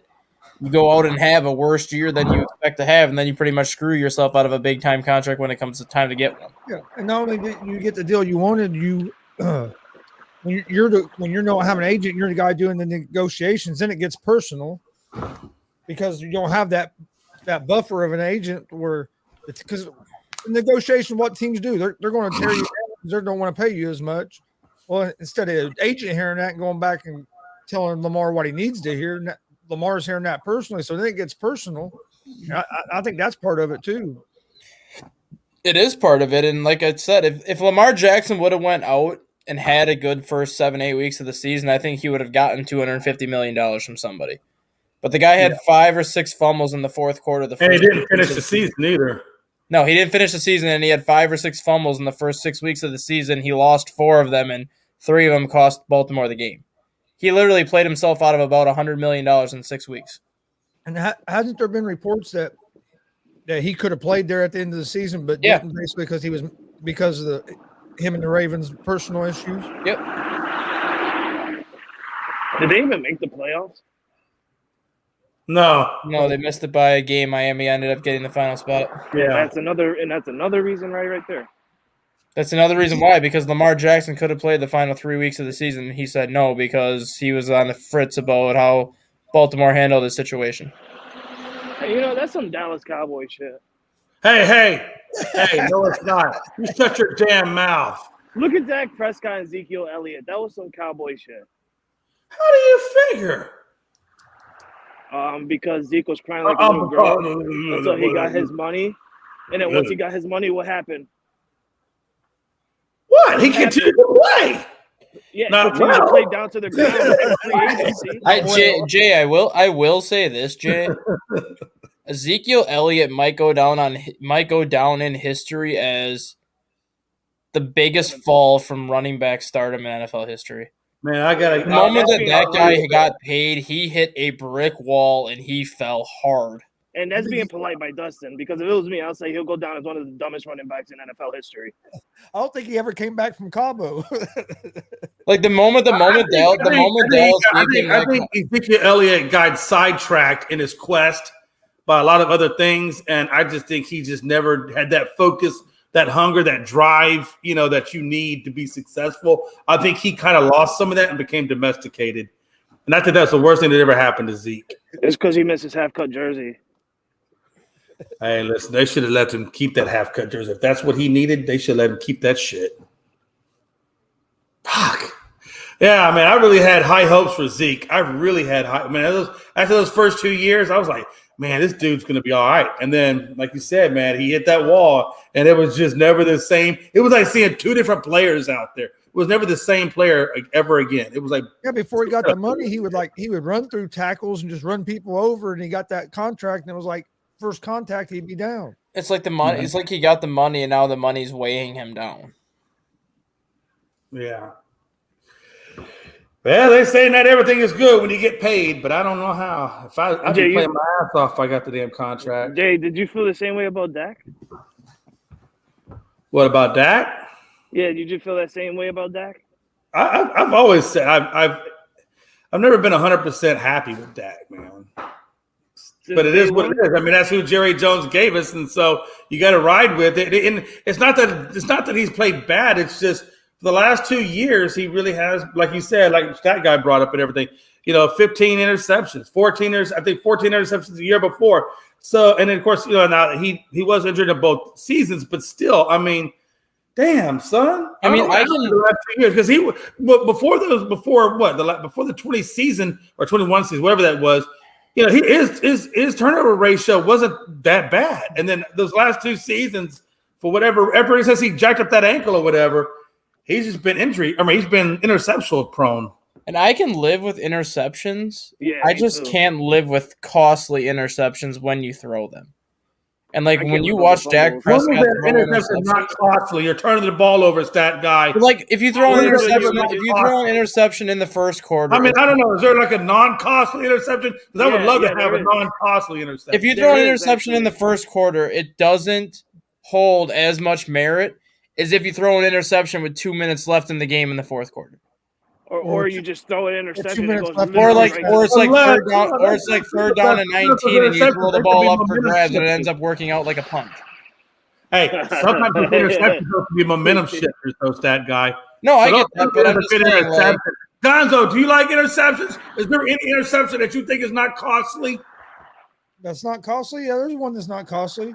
God, shut up, damn it. You always got to go against me. Well, why can't you just say, yo, Jay, you're right, man. There's nothing not costly. if you were right, I'd say, hey, Jay, you're right, but you're not right this time. If it's third down and 19 at midfield. If it's 3rd and 20 and there's 30 seconds left in the first half and you throw one way down the field and it gets intercepted, that don't hurt you. Or in the same situation, Chris, if it's 3rd down and 20 and you have the ball on midfield and you take a chance at the end zone and you get intercepted and the guy gets tackled at the 3, it's equivalent to a punt inside the 3-yard line. Because you didn't get the touchdown. That could have got you. But you might not gotten the touchdown anyways, and the chances are you're not going to make a 60-yard field goal. Hey. It's equivalent to a punt at that point. Yeah, it's equivalent to a punt inside the 5. Little nicer tone. You can be a little softer in the tone of voice. Thank you. But yeah, you look at Dak Prescott's interceptions. 11 of the 15 interceptions he had came in the fourth quarter, and most of them came in the final 5 minutes with the game on the line. So he had 11 costly interceptions. Yeah. I can live with interceptions in the first quarter. I can live with interceptions where you're taking a chance on 3rd and long where if you don't convert, you're punting it away anyways, and if it gets intercepted, it works as a punt in your favor. But when you have the game on the line, you can't have 11 interceptions in the final 5 minutes. You just can't. Hey, Frankie, how's old Kirk Cousins over there in the interception department? Costly interception department. Kirk Cousins had 14 interceptions this year. 4 of them came in the fourth quarter, but only 2 of them came in the final 5 minutes of the game. So what are you talking about? So he only had 2 costly ones, maybe 6. And of the 14 interceptions, Jay, 8 of them came the first 3 weeks of the season. Oh, really? So he only had 6 interceptions in the final 15 games. We still beat you, yeah. Yeah, you did still beat us. But I'm just saying, it's not like he threw a ton of interceptions. He had 2 bad games early in the year. All I know is, hey, I got the win over you this year. Yeah, Kirk Cousins throws interceptions, but he doesn't throw interceptions late in the game when you need him to get touchdowns. And that's something that people have always criticized. Kirk Cousins throws? Kirk Cousins throws blank. Let me ask you this, Jay. Would you rather have Kirk Cousins as your quarterback or Dak Prescott as your quarterback? It's a horse apiece. If you had to choose, I'd rather have Mac Jones over Kirk Cousins. Hey, no, what I'm saying is I think between both those quarterbacks, it's a lateral. It's a lateral between both those guys. I think Cousins is better than Dak. I'd take Cousins over Dak. Oh, man, please. Come on now. It's a lateral move. And if you don't think that's a lateral move, then what are we talking, man? Didn't they win the same amount of playoff games? Haven't they won? I don't think one's better than the other, and I don't think one is worse than the other. I just think it's a lateral move. I think it doesn't really matter either one, damn it. It's going to be the same result. It's going to be the same result whether I have Cousins or if I had Dak. It'd still be the same result. Ooh. What do you think, Frankie? You think that's a lateral move? Well, I'll answer that in a second, but Rick Pitino just agreed to a 6-year deal to become St. John's coach. What did I tell you, Jay? What did I tell you? Bruh, You are so old on that. I hope you got that out sooner on Twitter than you are just now. How am I old on that when Adrian just came out reporting that just now? We knew he was going to St. John's. I knew he was going to St. John's. I really thought he might go to Texas Tech, to be honest with you. I really had him going to Texas Tech, but St. John's is, that's a good spot for him as well, to be honest. I really kind of thought, and I think I was telling Gonzo, I was like, I wouldn't mind if he went over there to Georgetown and try to resurrect that program. Hey, Georgetown got a new coach today anyway, so. Cooley. Yeah, they get Cooley. Yeah, from Providence. Yeah, that's St. John's. All right, let's see what he does. Right. But anyway, to answer your question, Chris, I honestly I don't think those two are equally. I really don't think that they're equally. Just because I feel like Kirk Cousins is just a little bit better, and I wouldn't say just because he's been in the league longer, but it's because Dak had that ankle injury. Once he had that ankle injury, that's where everything went downhill for Dak. I mean, I don't think he fully still have recovered from that injury. Yeah, he had a couple of good games, and he has winning seasons with Dallas. I mean, he finally got a playoff win again. Well, some of that really wasn't the ankle injury, though. A lot of it was that hand injury that he had, where he couldn't grip the ball. That's really where he was struggling this year with his interceptions. According to them, they were saying that he still did not have full grip strength on the ball. And if you don't have good grip strength on the ball, I can see how that could float left. I don't want to hear that shit. I don't want to hear that shit because if he didn't have full strength or full grip on the ball, then guess what? Mike McCarthy, you should be fired. You should have just kept on. You should have kept on playing. What's his name? Cooper Rush, until your franchise quarterback gets fully healthy. So I don't want to hear that shit, Jay. Hey, listen, were you even in the playoffs this year? Shut your mouth. Hold on. What did you say to me earlier when I was commenting? Oh, when you mentioned injuries, that's for losers, right?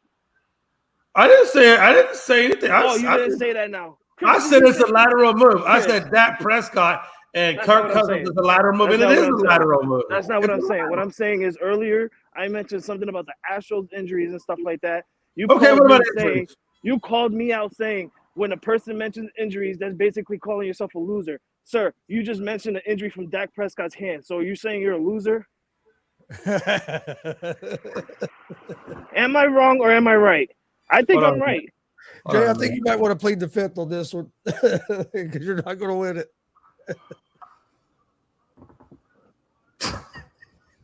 What you think, Dustin? Because I know you're a Minnesota fan. Jay's the Cowboy fan. Hey, I'm sorry though. Hey, listen, I just want before y'all go any further, somebody just tell me whether or not the New England Patriots were in the playoffs this year. I don't remember seeing them there, and I'm kind of old, so maybe they were there and I just didn't see them. Did anybody see the Patriots in the playoffs? Guess what, sir? We weren't in the playoffs. Let me ask you this. Yeah. Hey, does anybody see the Yankees even getting past Astros this year? No. Hey, first of all, we're talking about football. Hey, what about the Lakers? Anybody do anything good with the Lakers these days? Are they barely struggling to get into the top 10? No, actually, we're not. We're actually in the top 10, and we're tied with Minnesota. Okay. That was. I mean, the Lakers have more wins. Lakers have more wins this year than Houston's had the last 2 years combined. Right. Where you been? We're in rebuild mode. They're supposed to be. Oh my God! Hey, you've been in rebuild mode since James Harden left town. Hey, stat guy, who's your basketball team again? Chicago, who's in the playoffs right now, too. They're in the playoffs. They're the 10 seed right now, and they might get to the 8 seed if they win tonight. Listen. The Patriots might have not made the playoffs last year, Jay. But guess what? Mac Jones still has the same amount of playoff wins than Dak Prescott, and that's one. So what are we talking about? What, did all of our teams suck, maybe? I don't know. No, I don't think – no, Frankie, Mac Jones didn't win in the playoffs. Except for the Astros. Y'all call kiss my ass because the Astros are world champions. So suck it. It's the only thing you could talk about. But guess what? Hey, you know what, though? Hey, but I got a championship. What do you got? 27 of them. You got your dick in your hand. Shut up. Hey, by the way, the Roughnecks, hey, they could get the XFL championship. We only lost one game. It is what it is, but we're still in the hunt for that. So they almost came back and won that game, and they played like shit that whole game. They did play like shit that whole game. That's all right though. Hey, we're in it. Frankie, who's your XFL team? Do you have one? No, I don't have one. It was the Guardians, but they moved them to Orlando. That's what I was saying. I didn't know because I didn't even think Jersey had a team, did they? No, we don't have a team anymore. They're actually New York Guardians. So He's got the New Jersey Generals in the USFL. Yeah, I got the Jersey. Oh, that's Generals. right. That's right. He'll be meeting the Gamblers. Badass team that we are. Not really. Not against the Generals. I think we whipped your ass last year. Hey, if I'm not mistaken. Hey. Were you in Birmingham that day? I don't think you were either. I know it wasn't. That's what sucks. Like nobody like who gives a shit about the damn USFL? It's like Birmingham. It's just all straight Birmingham football. Not anymore. Like, they should call it Birmingham 1 versus Birmingham 2. No, they're playing at like 4 different sites. They're playing in 4 different. They're playing in 4 different year. sites this year, and then they're going to go to 8 sites next year. AP says XFL equals DC undefeated. Hey, Anthony Price, nobody asked you. Well, I mean, it does help when DC has the best quarterback in the XFL. I was going to say, if I was to have a team for the XFL, it would probably have to be DC because that's the only closest place to me with an XFL team. That's how I am for the XFL. There was a lot of good football players though that came out of that original USFL though. I mean, they had a lot of really good players come out of there into the NFL from that spawn. The USFL as well. Jay, the Cowboys went and got the guy from the New Jersey Generals. Remember, I was hyping you up about that. Yeah. Well, hell, look at Jim Kelly, man. Look what he did with Buffalo after the USFL. Maybe the Cowboys could go get DiNucci. Shut your mouth. Shut your damn mouth. You know what you can get? These nuts. What you Hey. I said nuts, like almonds, peanuts, walnuts, grape nuts. I don't know. We are with Google Play and Roku TV, and we do not want to get canceled, sir. No, that's what I said. You can get Chex Mix nuts. There you go. Cover it up. That's what I like. No, but yeah, man. Hey, we still got the USFL after the XFL. I mean, man, talk about getting oversaturated with football. Not that I mind. Hey, I'm okay with it. So let me ask you guys real quick. Since the deal is done and Rick is with St. John's for 6 years, do you see St. John's going to March Madness all 6 years, or will it be less than that? It'll be 5 years. It'll take next year. I don't see them getting there, but by year 2, I do. And then you think they'll go on a straight streak after that? Yeah, because one thing Rick Pitino's always been good at is recruiting, and that's something that St. John's has lacked the last couple of years is recruiting. But the other thing that he has going for him now that he didn't have back when he was at Louisville is the transfer portal. And how many of these kids that are going to be leaving schools as seniors that have that extra year of eligibility are going to want to go play for Rick Pitino. And I agree with Jay earlier. I think Rick Pitino made a good decision on going with St. John, but yeah, after what happened with him at Louisville and how his tenure at Louisville ended, he needed to go to a school like Iona to kind of take a back seat, kind of resurrect his career to show that he was still a good coach, and he got Iona into the NCAA tournament twice. No, I understand. Knowing that he was able to still coach, everyone's like, okay, let's just bring him back to a D1, like a big D1 program now, and just kind of let him do what he does. And I understand that, but like what me and Jay were talking about on Saturday on Unscripted is if you had him go to Texas Tech, look at the matchups that he would have been having to deal with. If you want to resurrect your career as being a really good coach, go to Texas Tech, deal with Texas. Because then he would have Baylor, Texas, Houston. I mean, there's a whole lot of just basketball there. And then you got LSU next door. Jesus. But if you want to stay in the SEC, I mean, you've been playing. Well, I don't know if he would have been playing A&M if it depends on where. Well, what is Texas Tech? Jesus, I'm not even sure what league they're. Are they 12? They're in the Big 12. Oh, right. Yeah, they would definitely play. Well, they definitely would have been playing Texas, and that Texas game would have been crazy. They won't be playing Texas anymore because Texas is going to the SEC. Oh yeah, now they are. Ooh, that means Texas is gonna have to deal with Alabama, baby. Yeah, we'll do with Alabama. We're still in it. Hey, you still got to deal with this year. Hey, it's not over, killer. Who's gonna win the NCAA tournament this year? Alabama. That's a hard one. I think Houston has found. I think they're dealing now better with those Sasser and Shed injuries. Obviously, you saw how well we dominated Auburn. So I think Houston's going to be there. I think Houston's going to have to play Texas, unfortunately, and I think Houston's going to be the one that takes Texas out of it. But No, I think Texas. Houston has a tough game coming up. Miami. Yeah, we got to play Miami. Miami ain't gonna be. Well, they had those little thumps down there in Indiana, but you know. Jay wants that Houston Texas matchup, so he can't get mad. It's a win-win for him. No, it's not really a win-win for me. I mean, I have Houston winning the whole thing, so I got to stick with Houston. But my other team went out opening weekend, so I'm pretty much just screwed. Well, you might as well just throw your bracket out because Houston's not going to win it all for you. Hey, but I did beat Frankie last week, so don't think that his bracket's not busted. Okay, so my bracket isn't busted. My bracket is perfect. Yeah, okay. No, your bracket's busted. Your bracket's busted like your vagina. I had Kansas winning it all in their round, but I think Alabama's going to win it all. I think I had Arizona. Frankie, are you afraid to stand up to Frankie and tell Frankie you're full of shit? I had Arizona playing Houston. I think Alabama's the best team still in it. Man, you're only saying that because Indiana lost, and so you want to try to. No, it's because Alabama got the number one overall seed for a reason. Alabama came from the toughest conference this year and nearly ran that conference undefeated. Yeah, they're. I think they got the most complete team. I picked Kansas. I thought Kansas would win it all, but now the teams left. I think Alabama's going to win. How about that Arkansas call? Frankie thought Kansas was going to win too. I told Frankie, I said, man, hey, this is Arkansas's team. He didn't believe me. That was a really good game. It came down to 1 point. It was a good game. Jay, I said Kansas on paper. I picked Arkansas. And it hurt Kansas that I think. No, you picked Kansas in that game, though. But on paper, I picked Arkansas. Coach in the tournament. I think that hurt Kansas as well. Oh, not having the self in there. But that Roberts. They performed pretty well under Roberts. Well, yeah, I'm not saying he's a bad coach, but I mean, when you don't have your main guy, it's going to affect you some. Yeah, you are. You really are saying he's a bad coach. For someone who deals with a lot of bad coaches, you're really saying that.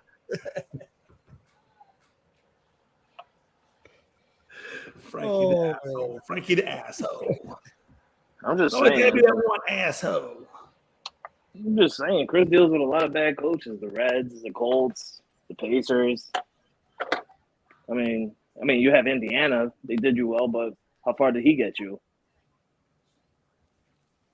Second round. Wow. Shit. Listen, sir. And they didn't play good last night. Me and Jay are in the Sweet 16, all right? We don't want to hear that. And they didn't play good last night at all, man. I was disappointed with the way they played. But they got a shitty coach, that's why. Actually, I think we finally got a decent coach. It took us a while. Hey, Frankie, have you ever noticed that outside of MLB, NFL, Frankie, have you ever noticed how Chris always is on the outside looking in on our happiness? He's always on the outside looking in. What do you mean? What besides MLB and NFL? He's always on the outside looking in. It's almost like I wanna just crank open the window and say, "Come on in, Chris. It's okay. I know it's cold out there. Come on in here, get warm." By like the second week of any sports that's live, basketball, baseball, football, college, anything, within 2 weeks, Chris's team's already eliminated from any potential playoff run. And that's 2 weeks out of like how many weeks of sports? Within 2 weeks, Chris is like, yeah, we're done. We're eliminated. It's over. Maybe USA, next year. To answer Damien's question, it would be the USA winning it all because there's only 3 teams left. Yeah. What did you say? What is more possible, Alabama winning March Madness or USA winning the World Baseball Classic? I said it's more possible that USA wins it because there's only 3 teams left. My God. I swear, there's a huge rivalry between Damien and Dustin. This is something about the D's. They don't like each other. Well, I mean, you can't fix duct tape. You can't fix stupid, not even with duct tape, and that's just a common sense question. There's 3 teams left in the World Baseball Classic. There's 16 teams left in March Madness. Who has a better chance to win it? Obviously, the fucking league that's got 3 teams left. Dustin's over there like, man, I get that gorilla glue and it still doesn't stick with Dustin. Hey, did you see that look at Dustin? I'm not gonna lie. With that look in your face, you scared me. I can't stand stupid. I can't stand stupid. I can't stand stupidity. I mean, I can't. You almost shot myself. I can't stand stupid. I can't stand stupidity. When you have 16 teams left in the NCAA tournament and you have 3 teams left in the World Baseball Classic, who the hell do you think has a better chance to win it all? Obviously, the freaking league that's got 3 teams left. Yeah, especially the U.S. Technically, there's 2 teams left because the U.S. already qualified for the championship game. Yeah, obviously the U.S. has a better chance to win it all because they have a 50% shot to do it, as opposed to a 14.6% chance to do it that Alabama has. Oh my God, Damian makes the people of Chicago look bad, and Dustin's a Chicago Bull fan who's not even in Chicago. Before we close out the show, do you think U.S. is going to win it? No. Japan has been the team to beat since the World Baseball Classic started, and I think they've shown that start to finish. They really haven't been tested. What if they lose tonight, though? If they lose tonight, then I will say U.S. is the favorite to win it. But at the same time, I could also argue that Mexico is the favorite to win it too, because Mexico spanked the crap out of U.S. Which is it was going to come out and spank Mexico. Come on, man! You need to show some patriotism, and you better sit there and say USA is going to win it all, or I'll come over there and revoke your citizenship status, throw a kimono on you, and send your ass back. Do you remember who I predicted to win the World Baseball Classic, Jay? Yeah, I know you've been on this Japan kick. I said Japan was going to beat the United States in the championship game. When the World Baseball Classic started, I picked Japan to beat the U.S. when the thing started because I said Japan has the deeper pitching staff, and they do. And the U.S. has shown flaws with how Mark DeRosa has handled his pitching staff. And Japan has this made. They go with Sasaki tonight against Mexico, which lines them up to have Shohei Ohtani go in that championship game tomorrow. The U.S. does not have Adam Wainwright tomorrow. They don't have Lance Lynn tomorrow. They're 2 aces in the World Baseball Classic they don't have for their championship game tomorrow because they had such a crappy game against Venezuela when they had to come back on the game-winning Trey Turner grand slam that their pitching staff got completely screwed up. The way Mark DeRosa had to handle his pitching staff against Mexico threw everything off. So now I don't know who they plan to start tomorrow. I don't even know who's available to start tomorrow for Team U.S., but all I know is that Shohei's lined up if they win. And if Shohei goes, you have to give the advantage to Japan because it's Shohei versus whoever the U.S. has to throw. Yeah, that's what worried me about U.S. the whole tournament has been the depth at the pitching staff. And up until the Venezuela game, and you could argue up until Trey Turner hit that grand slam, the U.S. offense was underwhelming. They had the one big inning against Canada where they scored 9 runs. But outside of that, they scored 3 runs against Colombia and won 3-2. They scored 5 runs against Mexico and lost 11-5. They scored 6 runs against Great Britain. Their offense really was not playing that well until the final 3 innings against Venezuela and then obviously yesterday against Cuba. You can't afford to go 4 or 5 innings and not score runs against Japan because they will score against you. Yeah, that's I've said that before, man. That's why I feel like what makes me nervous about the U.S. team is our pitching. Like our pitching is just What do you think, Jay? Is U.S. going? I'm still riding with the U.S. I'm still riding with the U.S. even though I am worried about the pitching, but I'm going to ride. I'm still going to ride. I think sometimes people can rise to the challenge, and if our pitching can just put a pretty good effort in, I think we'll be okay. But the problem I have is if you look at the United States lineup, do you know what their career numbers are against Shohei Ohtani? It's probably not good. They are 26 for 274 with 94 strikeouts. Yeah. Hey, well, we all know how good that's what I was trying to tell you earlier. I think the best thing they can do is just try to make Ohtani, make a ton of pitches for every out. Or for every at bat. And if they do that, you get 3 innings out of Ohtani. Then you go with that other guy that's 24 years old. That is also one of the best pitchers in Japan, who's probably going to be the top posted free agent in 2025. I just think to beat those 2 types of pitchers, You got to make them throw and then find your right pitch. Like don't patience is going to be the virtue. Can the American hitters be patient enough to wait for the good pitch rather than the not so good pitch? That's what I think it's going to come down to. Who you got, Frankie? What do you think? United States going to win it? Yeah. Oh, there he is. I think USA is going to end up winning it. I don't care what anybody else says. For one, O.J. Howard just got signed by the Raiders. For one, I don't want Mexico to win it because, they knocked out Puerto Rico. Shut up. All right, Dustin, we know. No, that's what I'm saying. That's why you don't want them to win is because they knocked out Puerto Rico. Hey, fuck you, Justin. Shut up. I was mad because I wanted Puerto Rico to beat Mexico. I wanted a Puerto Rico United States championship game, so that would have been awesome because of how close Puerto Rico is to Miami and how packed that stadium would have been. Shut up. All right, Dustin, shut up. All right, and number two, the hell with Japan. All right, Dustin, if you want to go and pick Japan to win, then guess what? Get out of our goddamn state. All right, go halfway around the world and move to Japan. Okay, eat some of those goddamn nums that they like to call freaking Chinese food. Which, by the way, I'm not eating until Japan gets eliminated. All right, Mexican food already been banned from my house. It's true, man. Hey, listen. Just because I'm from the United States, do you think I'm dumb enough to pick the United States to win the World Cup? Hey, you know what? Hey, listen, hold on, man. Hold on. Now. Listen, my wife brought sushi home last night, and I threw it outside. Bring no damn sushi into this household. It's us. It's only one sushi I want, and you got it. Listen, you already got want to bring food in this house? You bring a big ribeye. You bring a baked potato fully loaded, and you bring some collard freaking greens, baby, because it's America time. America! Well, we cut the head off our fish before we eat it.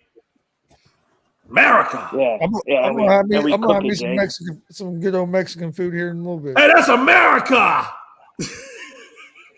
Some Mexican food. How dare you, you piece of shit. Hey, listen.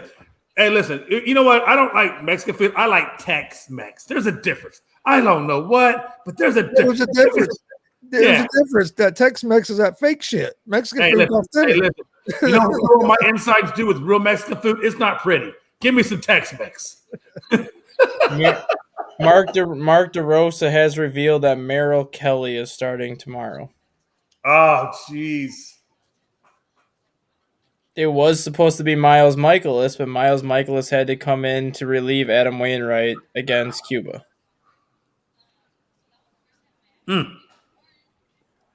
Well, it is what it is. We'll see what happens. Shit. Hey, how far do you think Princeton gets in the tournament? How far they're still alive? How far do you think they get? Final Four. No, I'm joking. Elite Eight. Wow. You think they get to the Elite Eight? Yeah. They got so much riding on them right now, knocking off two high seed teams. Who do they play in the They play Creighton. Look at that. Even that name sounds ill. Yeah, they're definitely beating them. A team called Creighton. I'm gonna say they make the Elite Eight. I think they're going to pull off another win. I'll tell you what. That's kind of the one I'm kind of curious to see how far they go. I can't pick Creighton. Every time I pick Creighton this year, they've lost, so I can't pick Creighton again. Of course, Chris. Hear their name. That just sounds like a loser's school, Creighton. Like, imagine you want to grow up, you graduate college. Where do you want to go to school? Where'd you graduate? Creighton. Where'd you graduate? Creighton. The game. Did you say crayon? The game I'm looking forward to is Gonzaga and UCLA. Because it sounds like Gonzo. No, I think it's going to be a real good game. Okay. Adam Adam Morrison is not playing this time for Gonzaga, so it's not going to be the same kind of game as last time. I think Timmy does good stuff over there, though. Honestly, I think Gonzaga can take that one.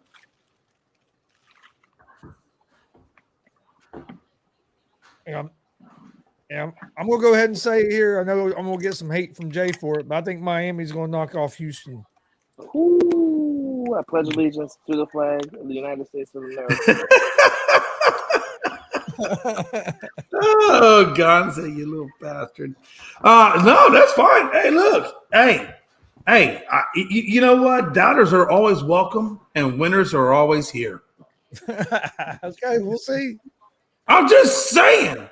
You know, I'm gonna say this now just because I looked at this. Oh, I want Houston and Texas to both win because then they would face each other in the Elite Eight. Yeah, that's what I was saying. That would be I think a really good Elite Eight for. Oh God, that'd be crazy. Elite Eight. just for Jay. Yeah. Well, dude, if that happens, Jay's head isn't gonna fit on the damn screen. It's gonna be so big. Jay's gonna be his mouth's gonna be all on his mic. Jay's gonna have a half Texas hat on, a half Houston hat on. He's gonna have a Texas hat and a Texas hat and a Houston shirt.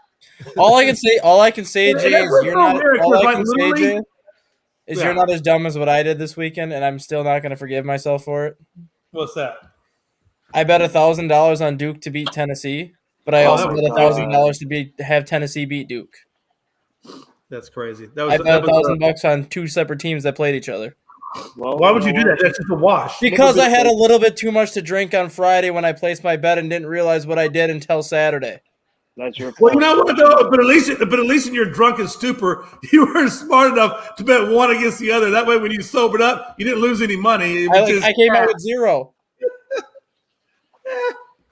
I bet 2,000 and came out with zero. Will be a first time in your life.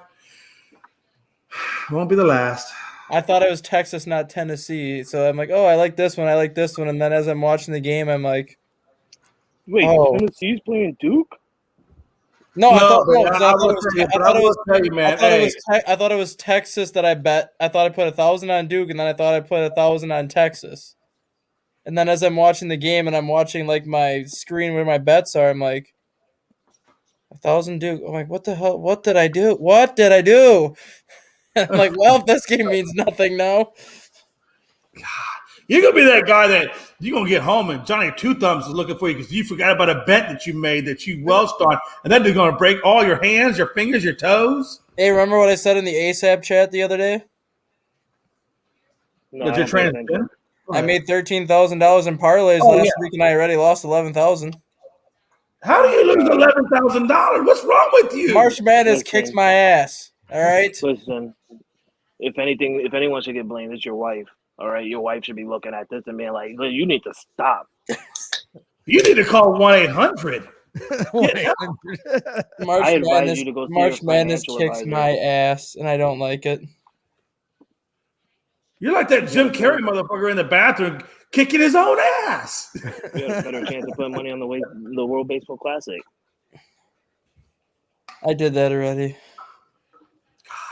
God. I told you, man. I said, Dustin, if you're gonna make stupid bets, just mail me $5,000. Just if you're gonna lose it to your friend. You still owe me $100 on a Super Bowl, Jay.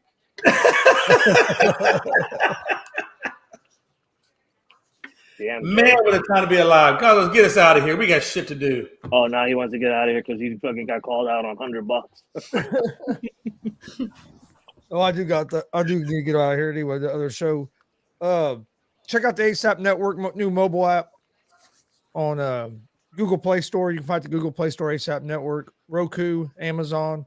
It's on LG Smart TVs as well now. Should be out in Apple here soon. Go check that out. Also, I'll be live here in about 15, 20 minutes with Easy Money, a sports betting show. My picks are 161 and 135 so far on the year. I went 5-2 on Friday. Let's see, what's today? Monday. We got GWR wrestling show this evening at 6:30. We're going to talk ECW and best wrestling managers. So join us for that. Then tonight we have GSR Gonzo Sports Room at 11. And tomorrow Unscripted at 7 p.m. Yeah, 7 p.m. That is correcto. Correcto. God, what a time to be alive, man. Damn. Frankie, you have anything before we get out of here? No, man, I don't got nothing. Where was one? Oh, I do have one more thing. April 8th, Saturday, April 8th, 7 p.m. Eastern. Check out our live stream of DCCW Invasion 4 featuring Olympic champion and WWE Hall of Famer Kurt Angle. Buff What the Bagwell. hell? Buff Bagwell will be there, and also Rikishi is going to be in the house. So join us April 8th Listen, for that show. Chris, I'm calling Triple H and Vince McMahon right now, and that place is getting sued. How dare you take that name? What day? Invasion. Oh, yeah. It's it'd be Invasion 4, DCCW Invasion 4. Yeah, that's just trademarking right there. That's WWE's pay-per-view. Dude, there's people that there was one that I saw a couple weeks ago was having war games. I'm like, how the hell they get away with that? Oh my god. They were actually called their show War Games.